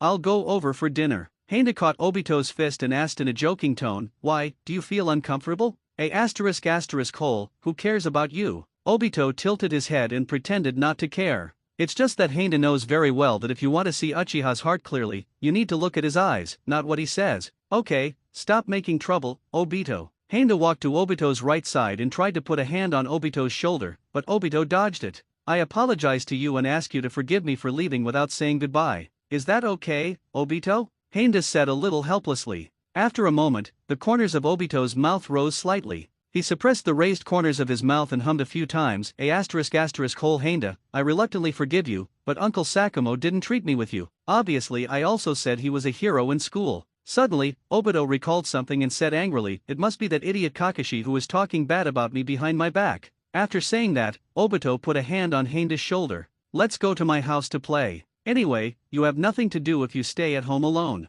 Handa glanced at the watch on his right wrist. It's almost 8:30, and we have classes tomorrow. Forgive me, Obito, next time. While speaking, Handa lightly tapped Obito's forehead. Hole Handa, who asked you to tap my forehead? Obito became furious and punched Handa. However, Handa easily dodged it, but at this time, Obito's right hand took advantage of the momentum and grabbed Handa's left hand. I don't care, you are the only one in your house anyway, why not go back to my house? Handa glanced at Obito's expectant eyes, and finally nodded helplessly, okay. But make sure you agree in advance that you must get up when I call you tomorrow morning, otherwise you will be late again. Oh yeah. Obito raised his left hand excitedly, let's go home together, and I won't be late. D Handa.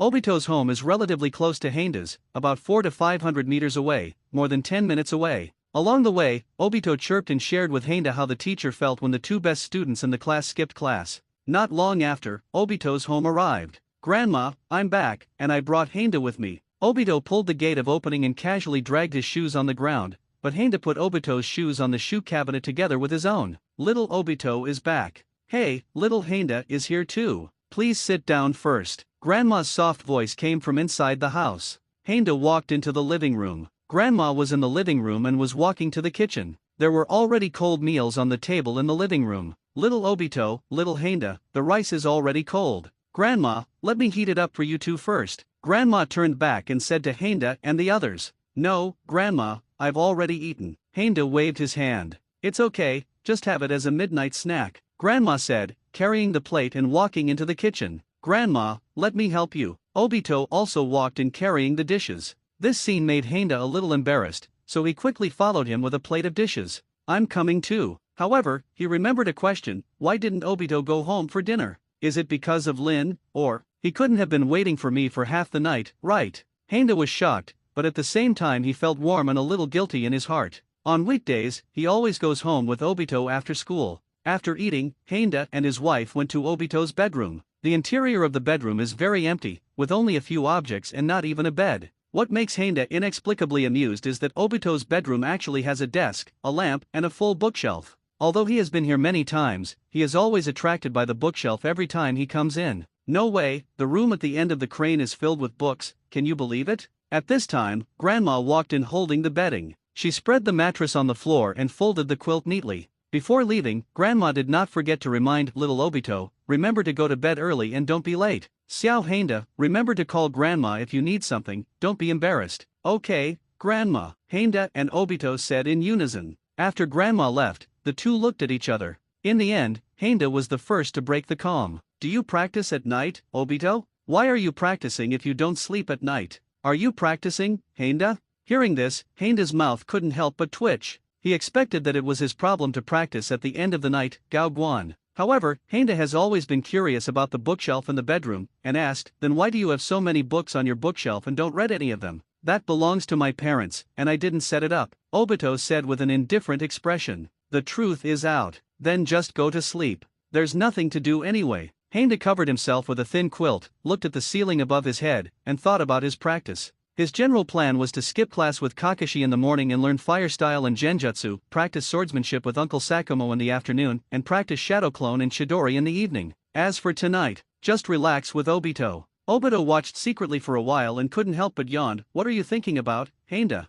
Cultivation matters. Is this important? Obito tilted his head and asked Heinda. Isn't it important? Heinda asked, but when he said this, he hesitated. In the Third War, he could escape by graduating and joining the guard. The night of genocide is still early, and he might be able to open Mangekyo by then, enough to deal with all crises. As for the 4 battles, with Naruto and Sage of 6 Paths in charge, what's there to worry about? So, what is the purpose of his hard training now? Suddenly, Heinda took a serious look at Obito and smiled. Maybe it's to change the established destiny. Destined fate? Obito repeated in a low voice and said carelessly, what nonsense fate, Uchiha Obito, don't believe in this. Heinda, when did you become so talkative? I don't know. Heinda looked at the ceiling above his head and whispered Kaido. He didn't know why he had such thoughts. This feeling happened in a moment. The next day, early morning. The morning sun rose slowly, and the sunlight passed through the window and shone on Heinda's face. He felt something pressing on him and opened his eyes in confusion. I saw Obito hugging his thigh, with tears streaming from the corners of his mouth. Heinda kicked Obito away and stood aside with an angry look on his face. Ouch, what are you doing? The asterisk D Heinda. Obito was kicked awake, rubbed his slightly red face in pain, and roared. Why are you still asking me? I still want to ask you, why are you holding my thigh and drooling? What? Hearing this, Obito quickly ran to the window and spat. Afterwards, he still felt that his mouth was not clean, so he picked up the water glass on the desk, took a sip, and spit it out the window. It's over. The two sat on the ground helplessly, with their backs to each other. However, Heinda quickly calmed down. Isn't it just being hugged to sleep? It's like no one has ever been hugged when they were young. I think I am Obito's biological father. Let's go, Obito, wash up, eat, and go to school. I don't mind, but you do? Then why did you kick me? What, do you have any objections? Heinda opened the single Megatama Sharingan and showed a cold smile. No. Obito quickly closed his mouth. There is no way, who makes him unable to beat Heinda. At this time, Grandma came up. She looked at the two people quarreling and smiled slightly. Breakfast is already on the table, Obito-chan, Heinda-chan. After dinner, it's better to go to school. Okay, Grandma. Heinda and Obito looked at each other and said in unison. After breakfast, Heinda pulled Obito out of the door with a solemn expression. Obito, listen carefully, I'll leave before you leave, Heinda said solemnly. What the hell, what are you doing, Heinda? Obito looked confused when he heard this. I just don't want to be late. Heinda pulled Obito quickly out of the streets of the Uchiha tribe and arrived at the center of Konoha. This place has the most people and is the easiest place to meet old ladies. Pulling Obito to lurk behind a telephone pole, Heinda stretched out his head and looked ahead. There were relatively few people in the morning, and there were no old people walking around on the streets. Walk. Heinda pulled Obito and quickly crossed the street and came to a corner. He probed his head, but found no target, and quickly pulled Obito away. Obito, who was exhausted, broke free from Heinda's arms, held his knees with both hands, and panted heavily. I can't stand you anymore, Heinda. I just met an old lady. What's the big deal? You don't understand. Heinda glanced down at Obito, and then looked around again. Obito, who was born to meet the holy body of an old lady, is like a big fat sheep who will lose every bet, so he must be extremely cautious. After waiting patiently for Obito to rest for a while, Heinda stretched out his hand and said, "Let's go, Obito. If you delay a little longer, the old lady will be here." While speaking, Heinda carefully raised his head and glanced ahead. I saw an old woman walking tremblingly on the street with a cane. Suddenly, she stopped and looked at Obito next to Heinda, showing a kind smile. Send. Da. Rapid footsteps sounded along the school corridor. Along with the sound of footsteps, a boy complained. "I told you to follow me closely. If you don't believe it, you're probably late again." What's wrong with helping others? You be asterisk asterisk asterisk asterisk asterisk D. Heinda. Shut up. While they were bickering, Heinda and his wife also came to the door of the classroom. Private Marseille, Sensei. Heinda and Obito walked into the doorway one after another. Teacher, I. Obito, who was extremely familiar with the process, immediately explained, but was directly interrupted by the teacher. I understand, Obito, I was helping the old lady cross the road and wasted time, right? Okay, no need to explain. Teacher, I. Heinda was about to explain, but was also interrupted by the teacher. You don't need to explain, Heinda. I know you and Obito helped the old lady cross the street, right? The teacher rubbed his temples and said again, okay, you two go down and remember to listen to the class carefully. And Heinda, don't skip class, remember to ask for leave if you have something to do, and cooperate with the teacher. Thank you. Hearing this, Heinda smiled awkwardly. When did the teacher become so self-conscious that he was a little embarrassed to skip class? This time being late was different from last time, except for a few people who were laughing at Obito. More than that, I admire, and envy Heinda. Wow, Union is wearing black clothes today. It's more handsome and cooler than a white shirt. Ah, I can't help it anymore. Union's smile is so sweet and warm. He seems to be smiling at me. Hole, you are not allowed to rob the Feather Palace from me. Draw your sword, good sisters of the past. A group of little girls looked at Heinda with love and admiration and exclaimed, Uchiha Heinda, who defeated Kakashi, has been late to class twice this week and skipped class once. He is still so good. It seems that I have to work harder. This is youth. The young man Metkai thought excitedly underneath. Kakashi, who had dinner with Heinda last night, kept his eyes on Heinda until he returned to his seat. Breaking the rules again, Heinda. You are worthy of being the son I have been chasing all my life, Kakashi thought to himself. Heinda didn't want to pay attention to those crazy girls, and of course he didn't know what Kai and Kakashi were thinking. At this time, he was staring at Obito next to him, wishing he could kick him more in the morning. Obviously his plan is so clever and his investigation is so perfect. But just because Obito took a short rest, he was directly controlled for nearly an hour. Why are you staring at me? B asterisk asterisk asterisk asterisk asterisk D. Heinda. Obito, who was a little frightened by the sight, couldn't help but said, What do you think? Heinda said coldly and turned away. He doesn't want to deal with this guy now. Next time, no next time, he will never go to school with Obito again. Jingle bell. The bell rang quickly, and in the end Heinda did not choose to skip class. He decided to show some respect to the teacher and went to the office to ask for leave. Just as he walked to the door of the classroom, a strange hand put his shoulder. This unfamiliar palm is very strong and seems to be full of determination. Heinda looked back, and the bright watermelon head almost missed his eyes. I have a bad habit. Whenever I meet a genius, I want to challenge him. The speaker was none other than Kai. He stretched out his index finger and said excitedly, How about, Heinda, risk your youth and have a hot duel with me?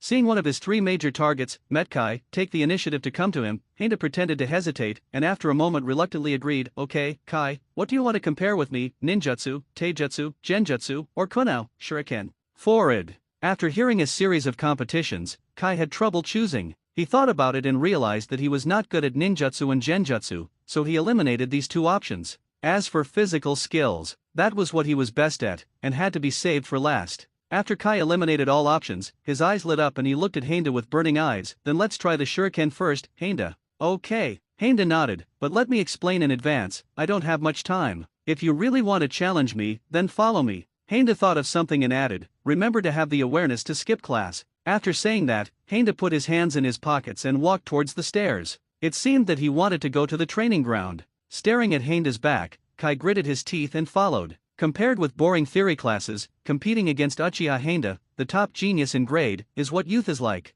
Kai's mind recalled the days when he had always used geniuses like Kakashi as a goal and self-discipline. At this moment, his eyes became extremely firm. As long as he beats Heinda, it means he also beats Kakashi, perfect. Arrive at the shuriken training ground. Henda put his hands in his pockets and asked politely, you first, or me? You go first. Kai Zhao wanted to witness the true level of Henda's shuriken. In the battle between Henda and Kakashi, Henda showed a different level than usual, which cannot be compared with the past. Okay. Henda took out 3 shurikens from his pocket. Swish, brush, brush. 3 shots pierced the air, and all 3 targets and 3 bullseyes were hit. At this moment, Kai was stunned and thought, could this be a genius? It didn't take long for Kai to regain his confidence again. Taking such genius as a goal and self-discipline is what youth is. Kai no longer hesitated and took out 3 shurikens from his pocket. Swish, brush, brush. 3 air-piercing sounds sounded one after another, but unlike Henda, Kai's 3 shurikens only hit the edge of the same target.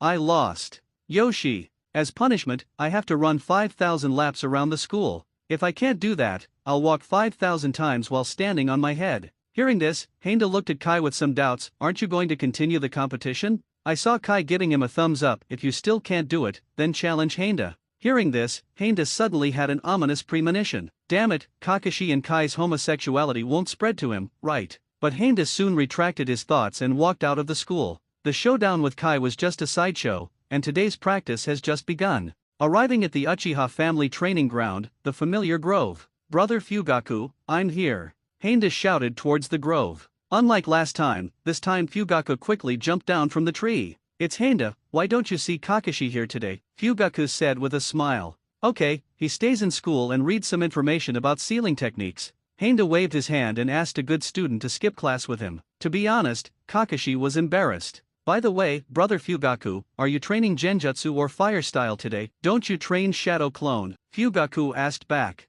Hearing Shadow Clone, Henda thought that brother Fugaku would really enlighten him, right? Shadow Clone isn't too difficult. I'll practice it at night. Brother Fugaku, didn't you say you would teach me Genjutsu yesterday? That's it.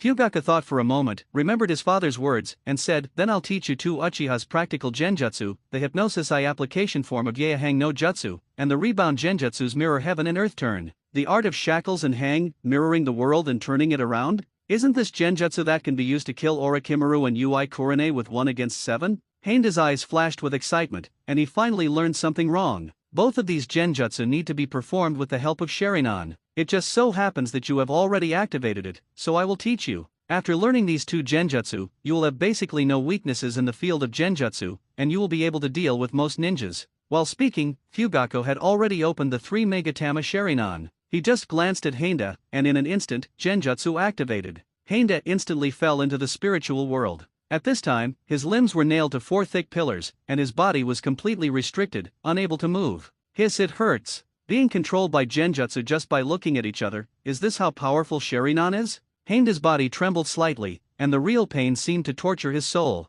Feel it well, this is an important ninjutsu inherited from the Uchiha family. Most people cannot access the advanced use of the Hypnosis Eye. Fugaku's figure appeared in front of Henda's eyes, and his 3 Magatama Sharingan slowly rotated, revealing something strange. Have you felt it? The use of eye power. This spiritual world is entirely made up of me. In my world, all your freedoms will be restricted. Fugaku slowly walked up to Henda. He looked down at Henda and said coldly, you're trying to break free, right? Unfortunately, in my world, unless someone else breaks in, you can't escape one-on-one. Fugaku's plain voice kept ringing in his ears. Henda raised his head and opened the single Megatama Sharingan. But, in front of the 3 Magatama Sharingan, the single Magatama is too weak. With such pain and inescapable despair, Henda felt Orochimaru's powerlessness and fear facing 1 against 7. Suddenly, 4 huge pillars disappeared, and Henda's vision returned to the grove. The green trees, the chirping of birds, the fragrance of green grass, everything seemed so real. Henda collapsed weakly on the ground, feeling weak all over.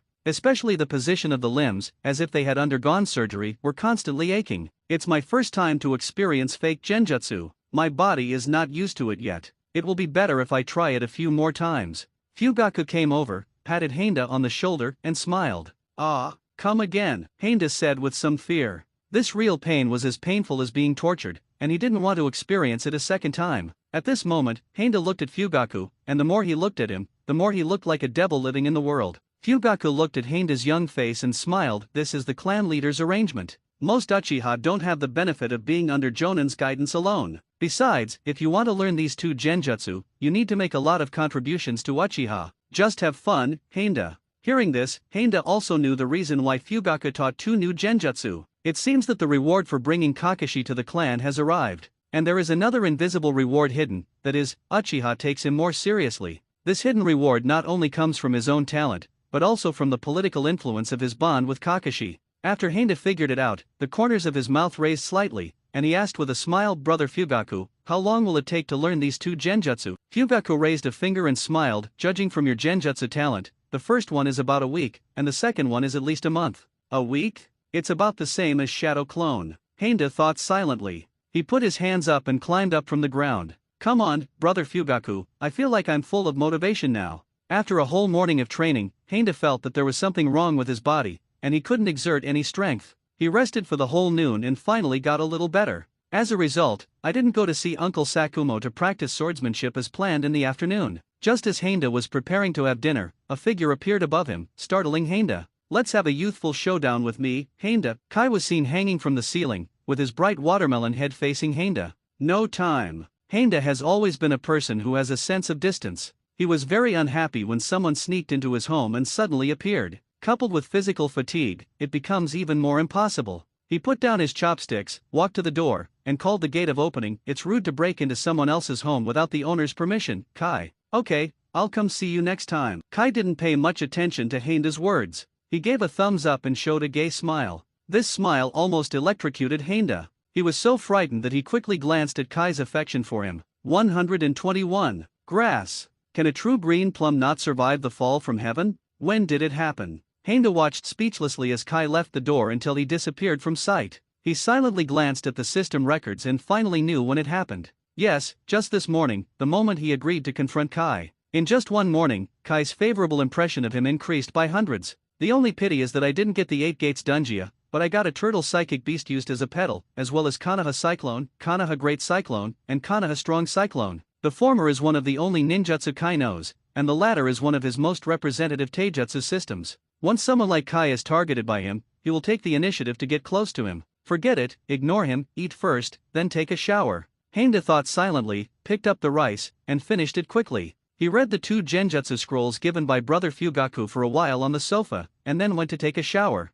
In the bathroom, it was hazy. Heinda lay in the bathtub, hot water constantly washing his tired body. Comfortable. Heinda closed his eyes and enjoyed the relaxing bath session. Suddenly, he felt someone peeping, and immediately opened his eyes and looked out the window. I saw a bright watermelon head hanging on the tree. Seeing Heinda looking over, Kai immediately extended his thumb and shouted, "Let's have a youthful showdown, Heinda." Seeing this, Heinda's face was full of black lines. He silently hung the bath towel in a shameful position, then closed and locked the bathroom window. The world is clean. Heinda lay back in the bathtub, but now he was no longer in the mood for a bath. After half a minute, I wiped the water drops on my body with a bath towel, wrapped myself in pajamas and got ready to go to bed. Just lying on the bed, I turned my head slightly and saw a bright watermelon head appearing in front of the window again with the moonlight. "Let's have a youthful duel with me, Heinda." Roll. Heinda couldn't hold himself any longer and cursed. What kind of person is he? He comes to me when he is eating, he comes to him when he takes a bath, he even comes to him when he sleeps. He, who has always been good-tempered, really couldn't stand it anymore.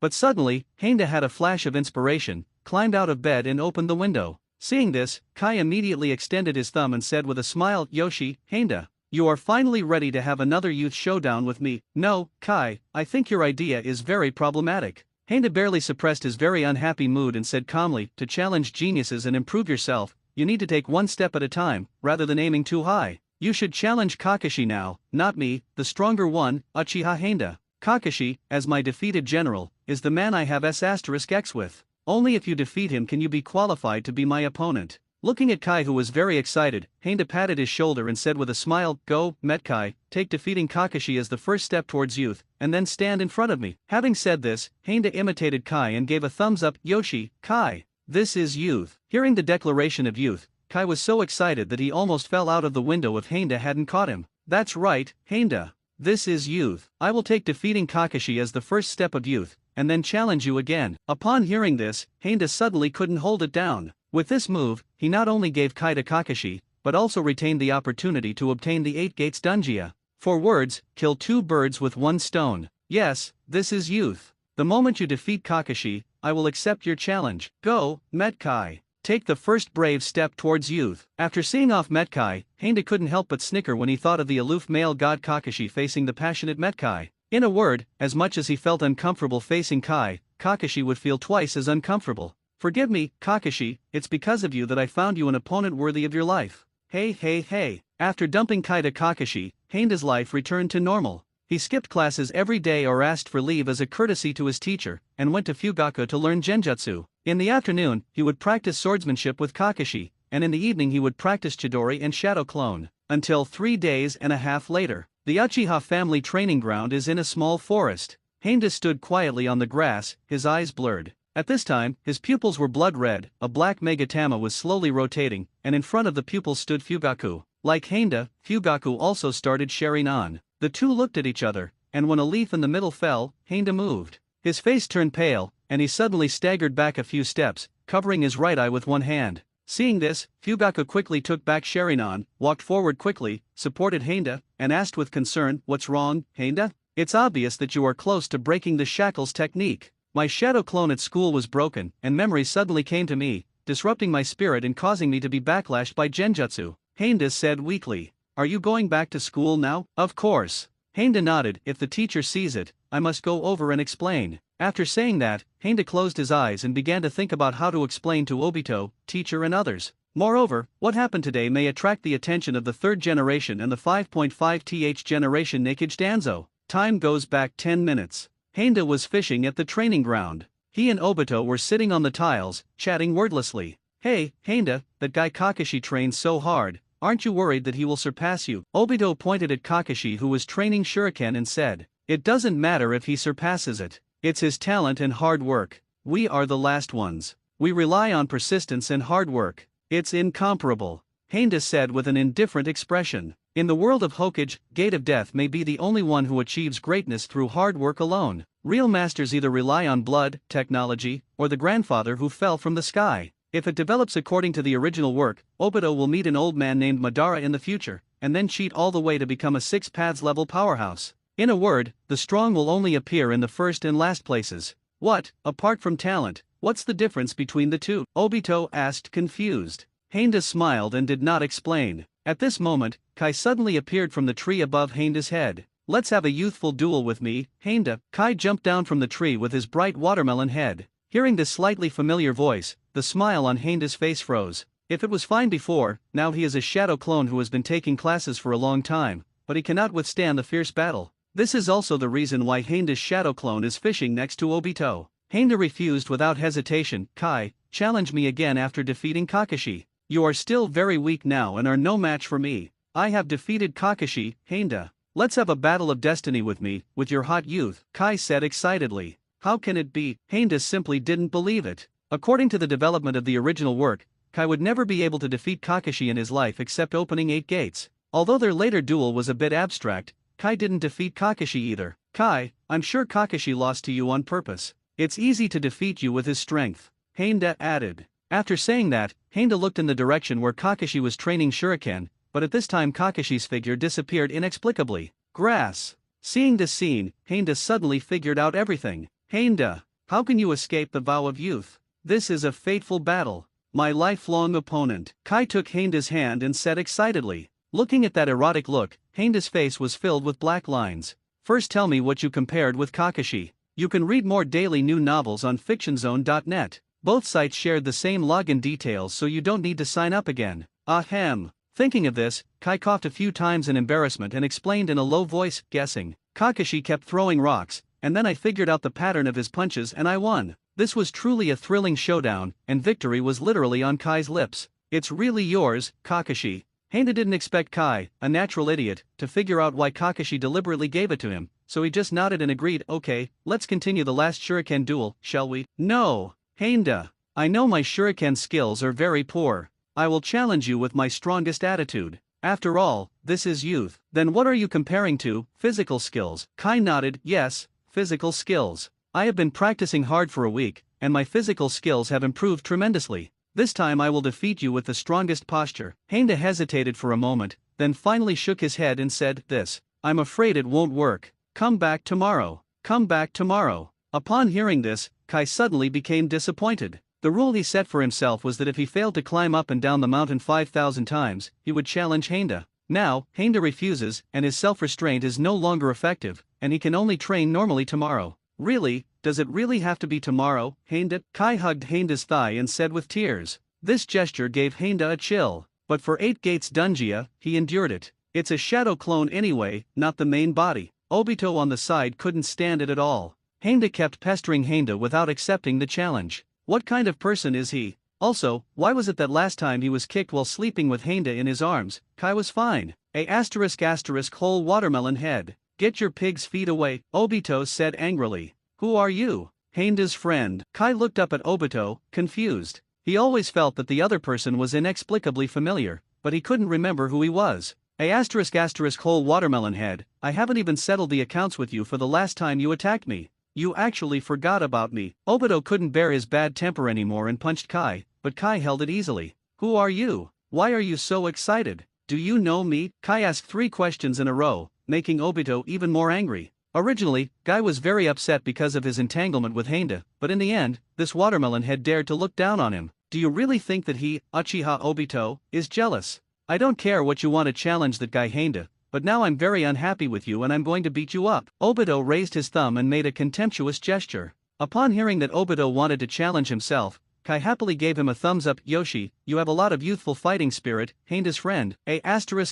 Hole. My name is Uchiha Obito. I will be the man who will be carved on the Hokage cliff in the future. Please remember this name for me. Okay, Uchiha Runtu, let's get started. It's Obito, Beige Yalu. I'm going to beat you up, you watermelon head. Obito was not as excited as before. He quickly took out 3 shurikens from his pocket and threw them over. Although the hit rate is not high, it limits Kai's position well. At the same time, Obito took out the kunai, held it in his backhand, and rushed towards Kai. Whole watermelon head, take the move. Obito used all the chakra in his body to cover the kunai, which greatly increased its power. He knew that his level was not high, so he was ready to decide the outcome with one move from Kai. Seeing this, Kai also became excited. Yoshi, Uchiha Runtu, I recognize your drive. Let's meet your youthful climax with the strongest blow I have created recently. Konoha Tornado. While speaking, Kai jumped up high and concentrated all his strength on his right foot. Seeing this scene, everyone on the training ground couldn't help but look over.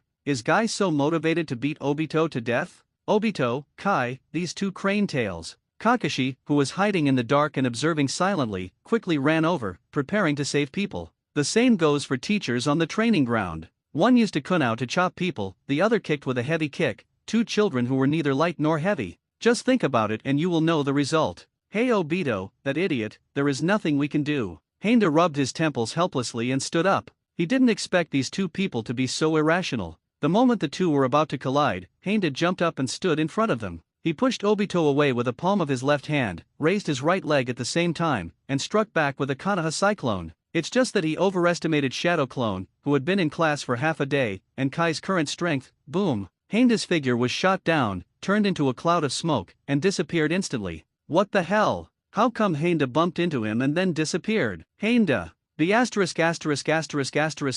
D watermelon head, what did you do? Just as Obito angrily rushed towards Kai with a kunai, Kakashi stopped him. Calm down, Obito, that Shadow Clone, its main body is probably. Kakashi stopped here. He probably guessed where Henda was now, but in order to keep it a secret for his friend, he didn't say it. After all, the teacher is right next to you. Kakashi, you should know where Henda is, right? The teacher asked with a dark face. Henda skipped class and took more than a day or 2 off. It was rare for him to come to class, and it was Shadow Clone who came. It was so emotional. Sorry, I don't know, teacher. Kakashi shook his head, secretly determined to keep his friend's secret a secret. But it is not good to reject the teacher directly, Kakashi added. Henda will definitely explain it to you, teacher. Before the relocation, the Uchiha tribe was not far from the Ninja Academy, about 20 minutes away. Henda came very quickly, arriving in only 10 minutes. In the office, the teacher held a ruler to educate Kai and Obito. Henda knocked on the door and walked in. Sorry, teacher, I caught a cold last night and am not feeling well. Looking at Henda, who said, I sincerely apologize and I'll do it next time, the teacher also murmured in his heart. But there's nothing you can do against him. There is no way. Henda is one of the best students in his class, and one of the best students in the entire Ninja Academy since its establishment. Only, why does Henda use this excuse every time something happens? Can you change it and try to deal with the teacher a little bit? The teacher sighed deeply and said, Henda, as your teacher, sometimes I wonder what I can teach you. Every time I think about it, I feel like I have failed and feel guilty for my educational career. Seeing this, Henda quickly said, It's okay, teacher, I think your teaching is very good. That's right, teacher, I also think you teach very well. Henda and Runtu are right, you are definitely the best teacher I have ever seen. Obito and Kai echoed. 1 fell 2, 2 fell 3, and the top 3 cranes in the class gathered together. Moreover, I didn't pay much attention to the class in every class. I was either sleeping or paddling. The teacher couldn't help but twitch the corners of his mouth. As long as the 3 of them listen to a little class and say this, he will believe it. Forget it, report this matter to 3rd generation Sama. Whether such a genius should stay or leave is not something he can decide. In the end, the teacher didn't say anything. He gave Henda and the others a few words of education and then let them leave. Henda, I'm sorry, this happened because I broke your shadow clone. Kai bowed to Henda at a 90-degree angle and apologized. Henda waved his hand and said, Nothing, that's because my shadow clone is too weak, it's not your problem. Henda helped him up and said, By the way, your challenge to me is not over yet, so don't bother me now, right, now. Really, Henda? Kai rushed to Henda, hugged him, and cried with excitement. This passionate gesture shocked Henda. He is not Xiao Li, he is not gay. However, Henda generally knew what kind of person Kai was and was not particularly disgusted. On the other hand, Obito on the side couldn't help it when he saw the scene. Whole watermelon head, get your dirty hands off Henda. Obito pulled Kai away from Henda. He has never hugged Henda like this, why should Kai? Seeing that Obito wanted to fight Kai again, Henda hurriedly stopped the two of them. Kai, let's go to the training ground now. Yoshi, let this fateful showdown begin at the most exciting moment of youth, Kai said with a thumbs up. On the training ground, Henda and Kai each stood on one side, while Obito was forced to act as the referee, holding a small red flag and looking at the two with gritted teeth. At this time, Kakashi, who had been hiding from Henda for a long time, together with Asuma and other boys and a group of fans came around. Hing action. The action of Uchiha putting his hands in his pockets is so cool. He looks so expert. It's the cool and handsome Uchiha in black again, I love it. Hole. Don't stand in front of me and affect my appreciation of Uchiha's appearance. Hey, don't you pay attention to Henda's victory or defeat? Is it possible that Heideno will lose again? How could Heideno, who carries the name of Uchiha, lose to a loser? Mad, so noisy. Henda accidentally heard a group of young fans chasing stars, and his expression suddenly turned cold. He finally understood how urgent it felt when facing a group of annoying girls. Henda, it seems you are very popular. Kai smiled. Fine. Henda calmly stretched his hands out of his trouser pockets, making a fighting stance. Kai's face also became serious, and he secretly encouraged himself. If you lose the challenge, run 5,000 laps around the school. If I don't finish running before dark, I'll do another 5,000 laps of handstand walking. Kai, come on for this most exciting moment of youth. A picture of his father being mocked wantonly by Tuchinen suddenly appeared in front of Kai's eyes. At that time, he couldn't bear the insults and secretly wanted to teach them a lesson. But he is so weak and powerless and can be easily played. Just like Kakashi said, Dad was laughed at like this, but you couldn't even fight back. I must defeat Henda and prove that hard work can surpass genius, father. Kai's eyes gradually became firm and full of heat. At this time, Obito also slowly raised the flag and said loudly, Henda vs Metkai, the ninja battle begins. As soon as the words and flag fell, Henda started to move. He did not use the genjutsu he was good at, nor did he activate the Sharingan. He only planned to fight Kai with pure taijutsu. Boom! Henda's fist suddenly hit Kai's arm, but Kai didn't move at all. Henda's hand was even numb from the shock. Kai's arm strength is completely stronger than mine. Is this the blue beast with all the skill points and physical skills? A trace of surprise flashed in Henda's eyes, and he used the reaction force to jump back to avoid Kai's horizontal kick. At the same time, he turned slightly to avoid Kai's right hook again. Tisk tisk tisk. The sound of breaking through the air kept ringing in Henda's ears. He kept dodging Kai's attacks and fell into a disadvantage for a while. Well done, Henda, it seems I have to go all out. As he spoke, Kai untied the sandbag tied to his leg and showed a confident smile. It's just that in the eyes of others, Kai is somewhat overestimating his abilities. Isn't it just to untie a sandbag? What to put it in? Wait and see how my Uchiha kills you in an instant. That's right, Uchiha didn't even use any ninjutsu. He deliberately let that guy do it, and that guy even pretended to do it. How shameless. During the battle, Kai didn't pay attention to the words of others. He looked at Henda quietly, his fighting spirit gradually rising. Yoshi, be careful, Henda. Kai jumped lightly into the air and attacked Henda with a 360-degree sweep. Konoha tornado. The strong leg strength forced Henda to concentrate chakra on his arms to block. Hundreds of kilograms of leg force hit Handa's arm, causing him to continuously retreat. At the same time, along with the aftermath of the attack, countless dust was raised, blocking the view. Where have you gone? Handa had to activate Sharingan to find Kai's location. And this moment, Kai's figure suddenly appeared behind Handa, and struck Konoha's whirlwind again. Boom! In midair, a piece of wood was kicked out of the dust.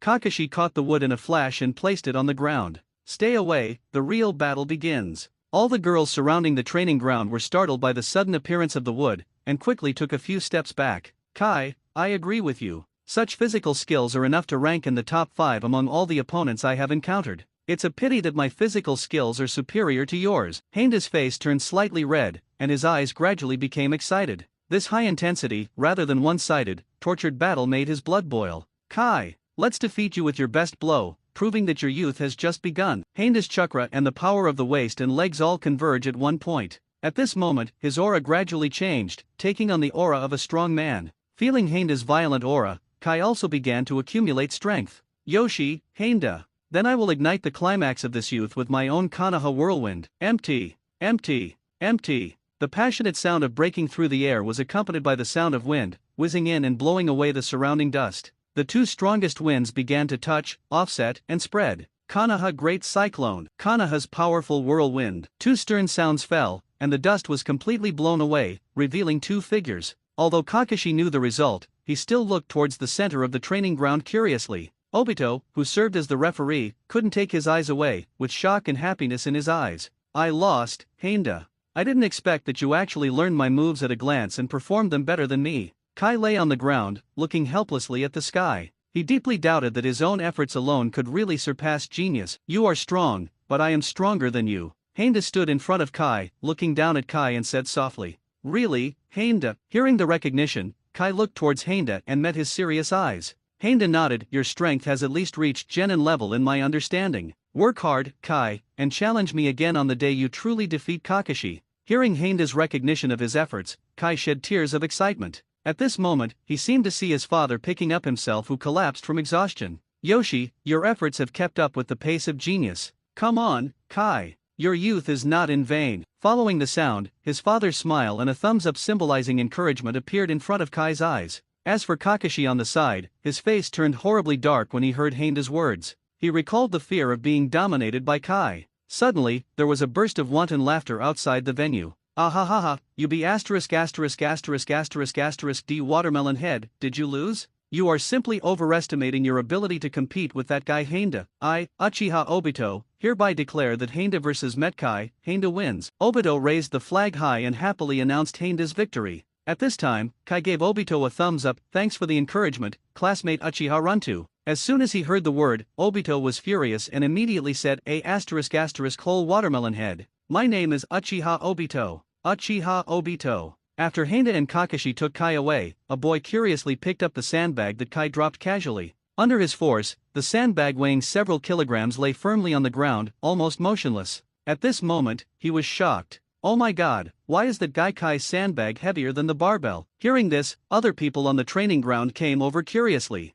They tried to pick up the sandbags, but even the seemingly very strong boy could only reach his waist, which lasted only 5 seconds. Is that guy Kai a genius in physical arts? At this time, everyone who tried to lift the sandbag couldn't help but marvel. Hearing this, the girls walking halfway were all startled, and their pace unconsciously accelerated a lot. On the other side, in the center of Konoha, is the Hokage building. Handa and his teacher, Takakura Bunta, stepped into the third-generation office again after a week. Hokage-sama, Takakura Bunta said respectfully. Third generation, who was sitting on the swivel chair, put down the documents in his hand and said with a smile, It's Bunta, nothing happened to Asuma and the others these days, right? Takakura Bunta looked at the easygoing third generation, and his face became much more relaxed. Asuma doesn't, it's just Handa. How should I put it? I feel that with his talent, I can't teach him anything. Bunta Takakura scratched the back of his head and said, he felt that he had failed Master Hokage's expectations. Oh, third generation recalled Handa's unparalleled talent and took a puff of cigarette silently.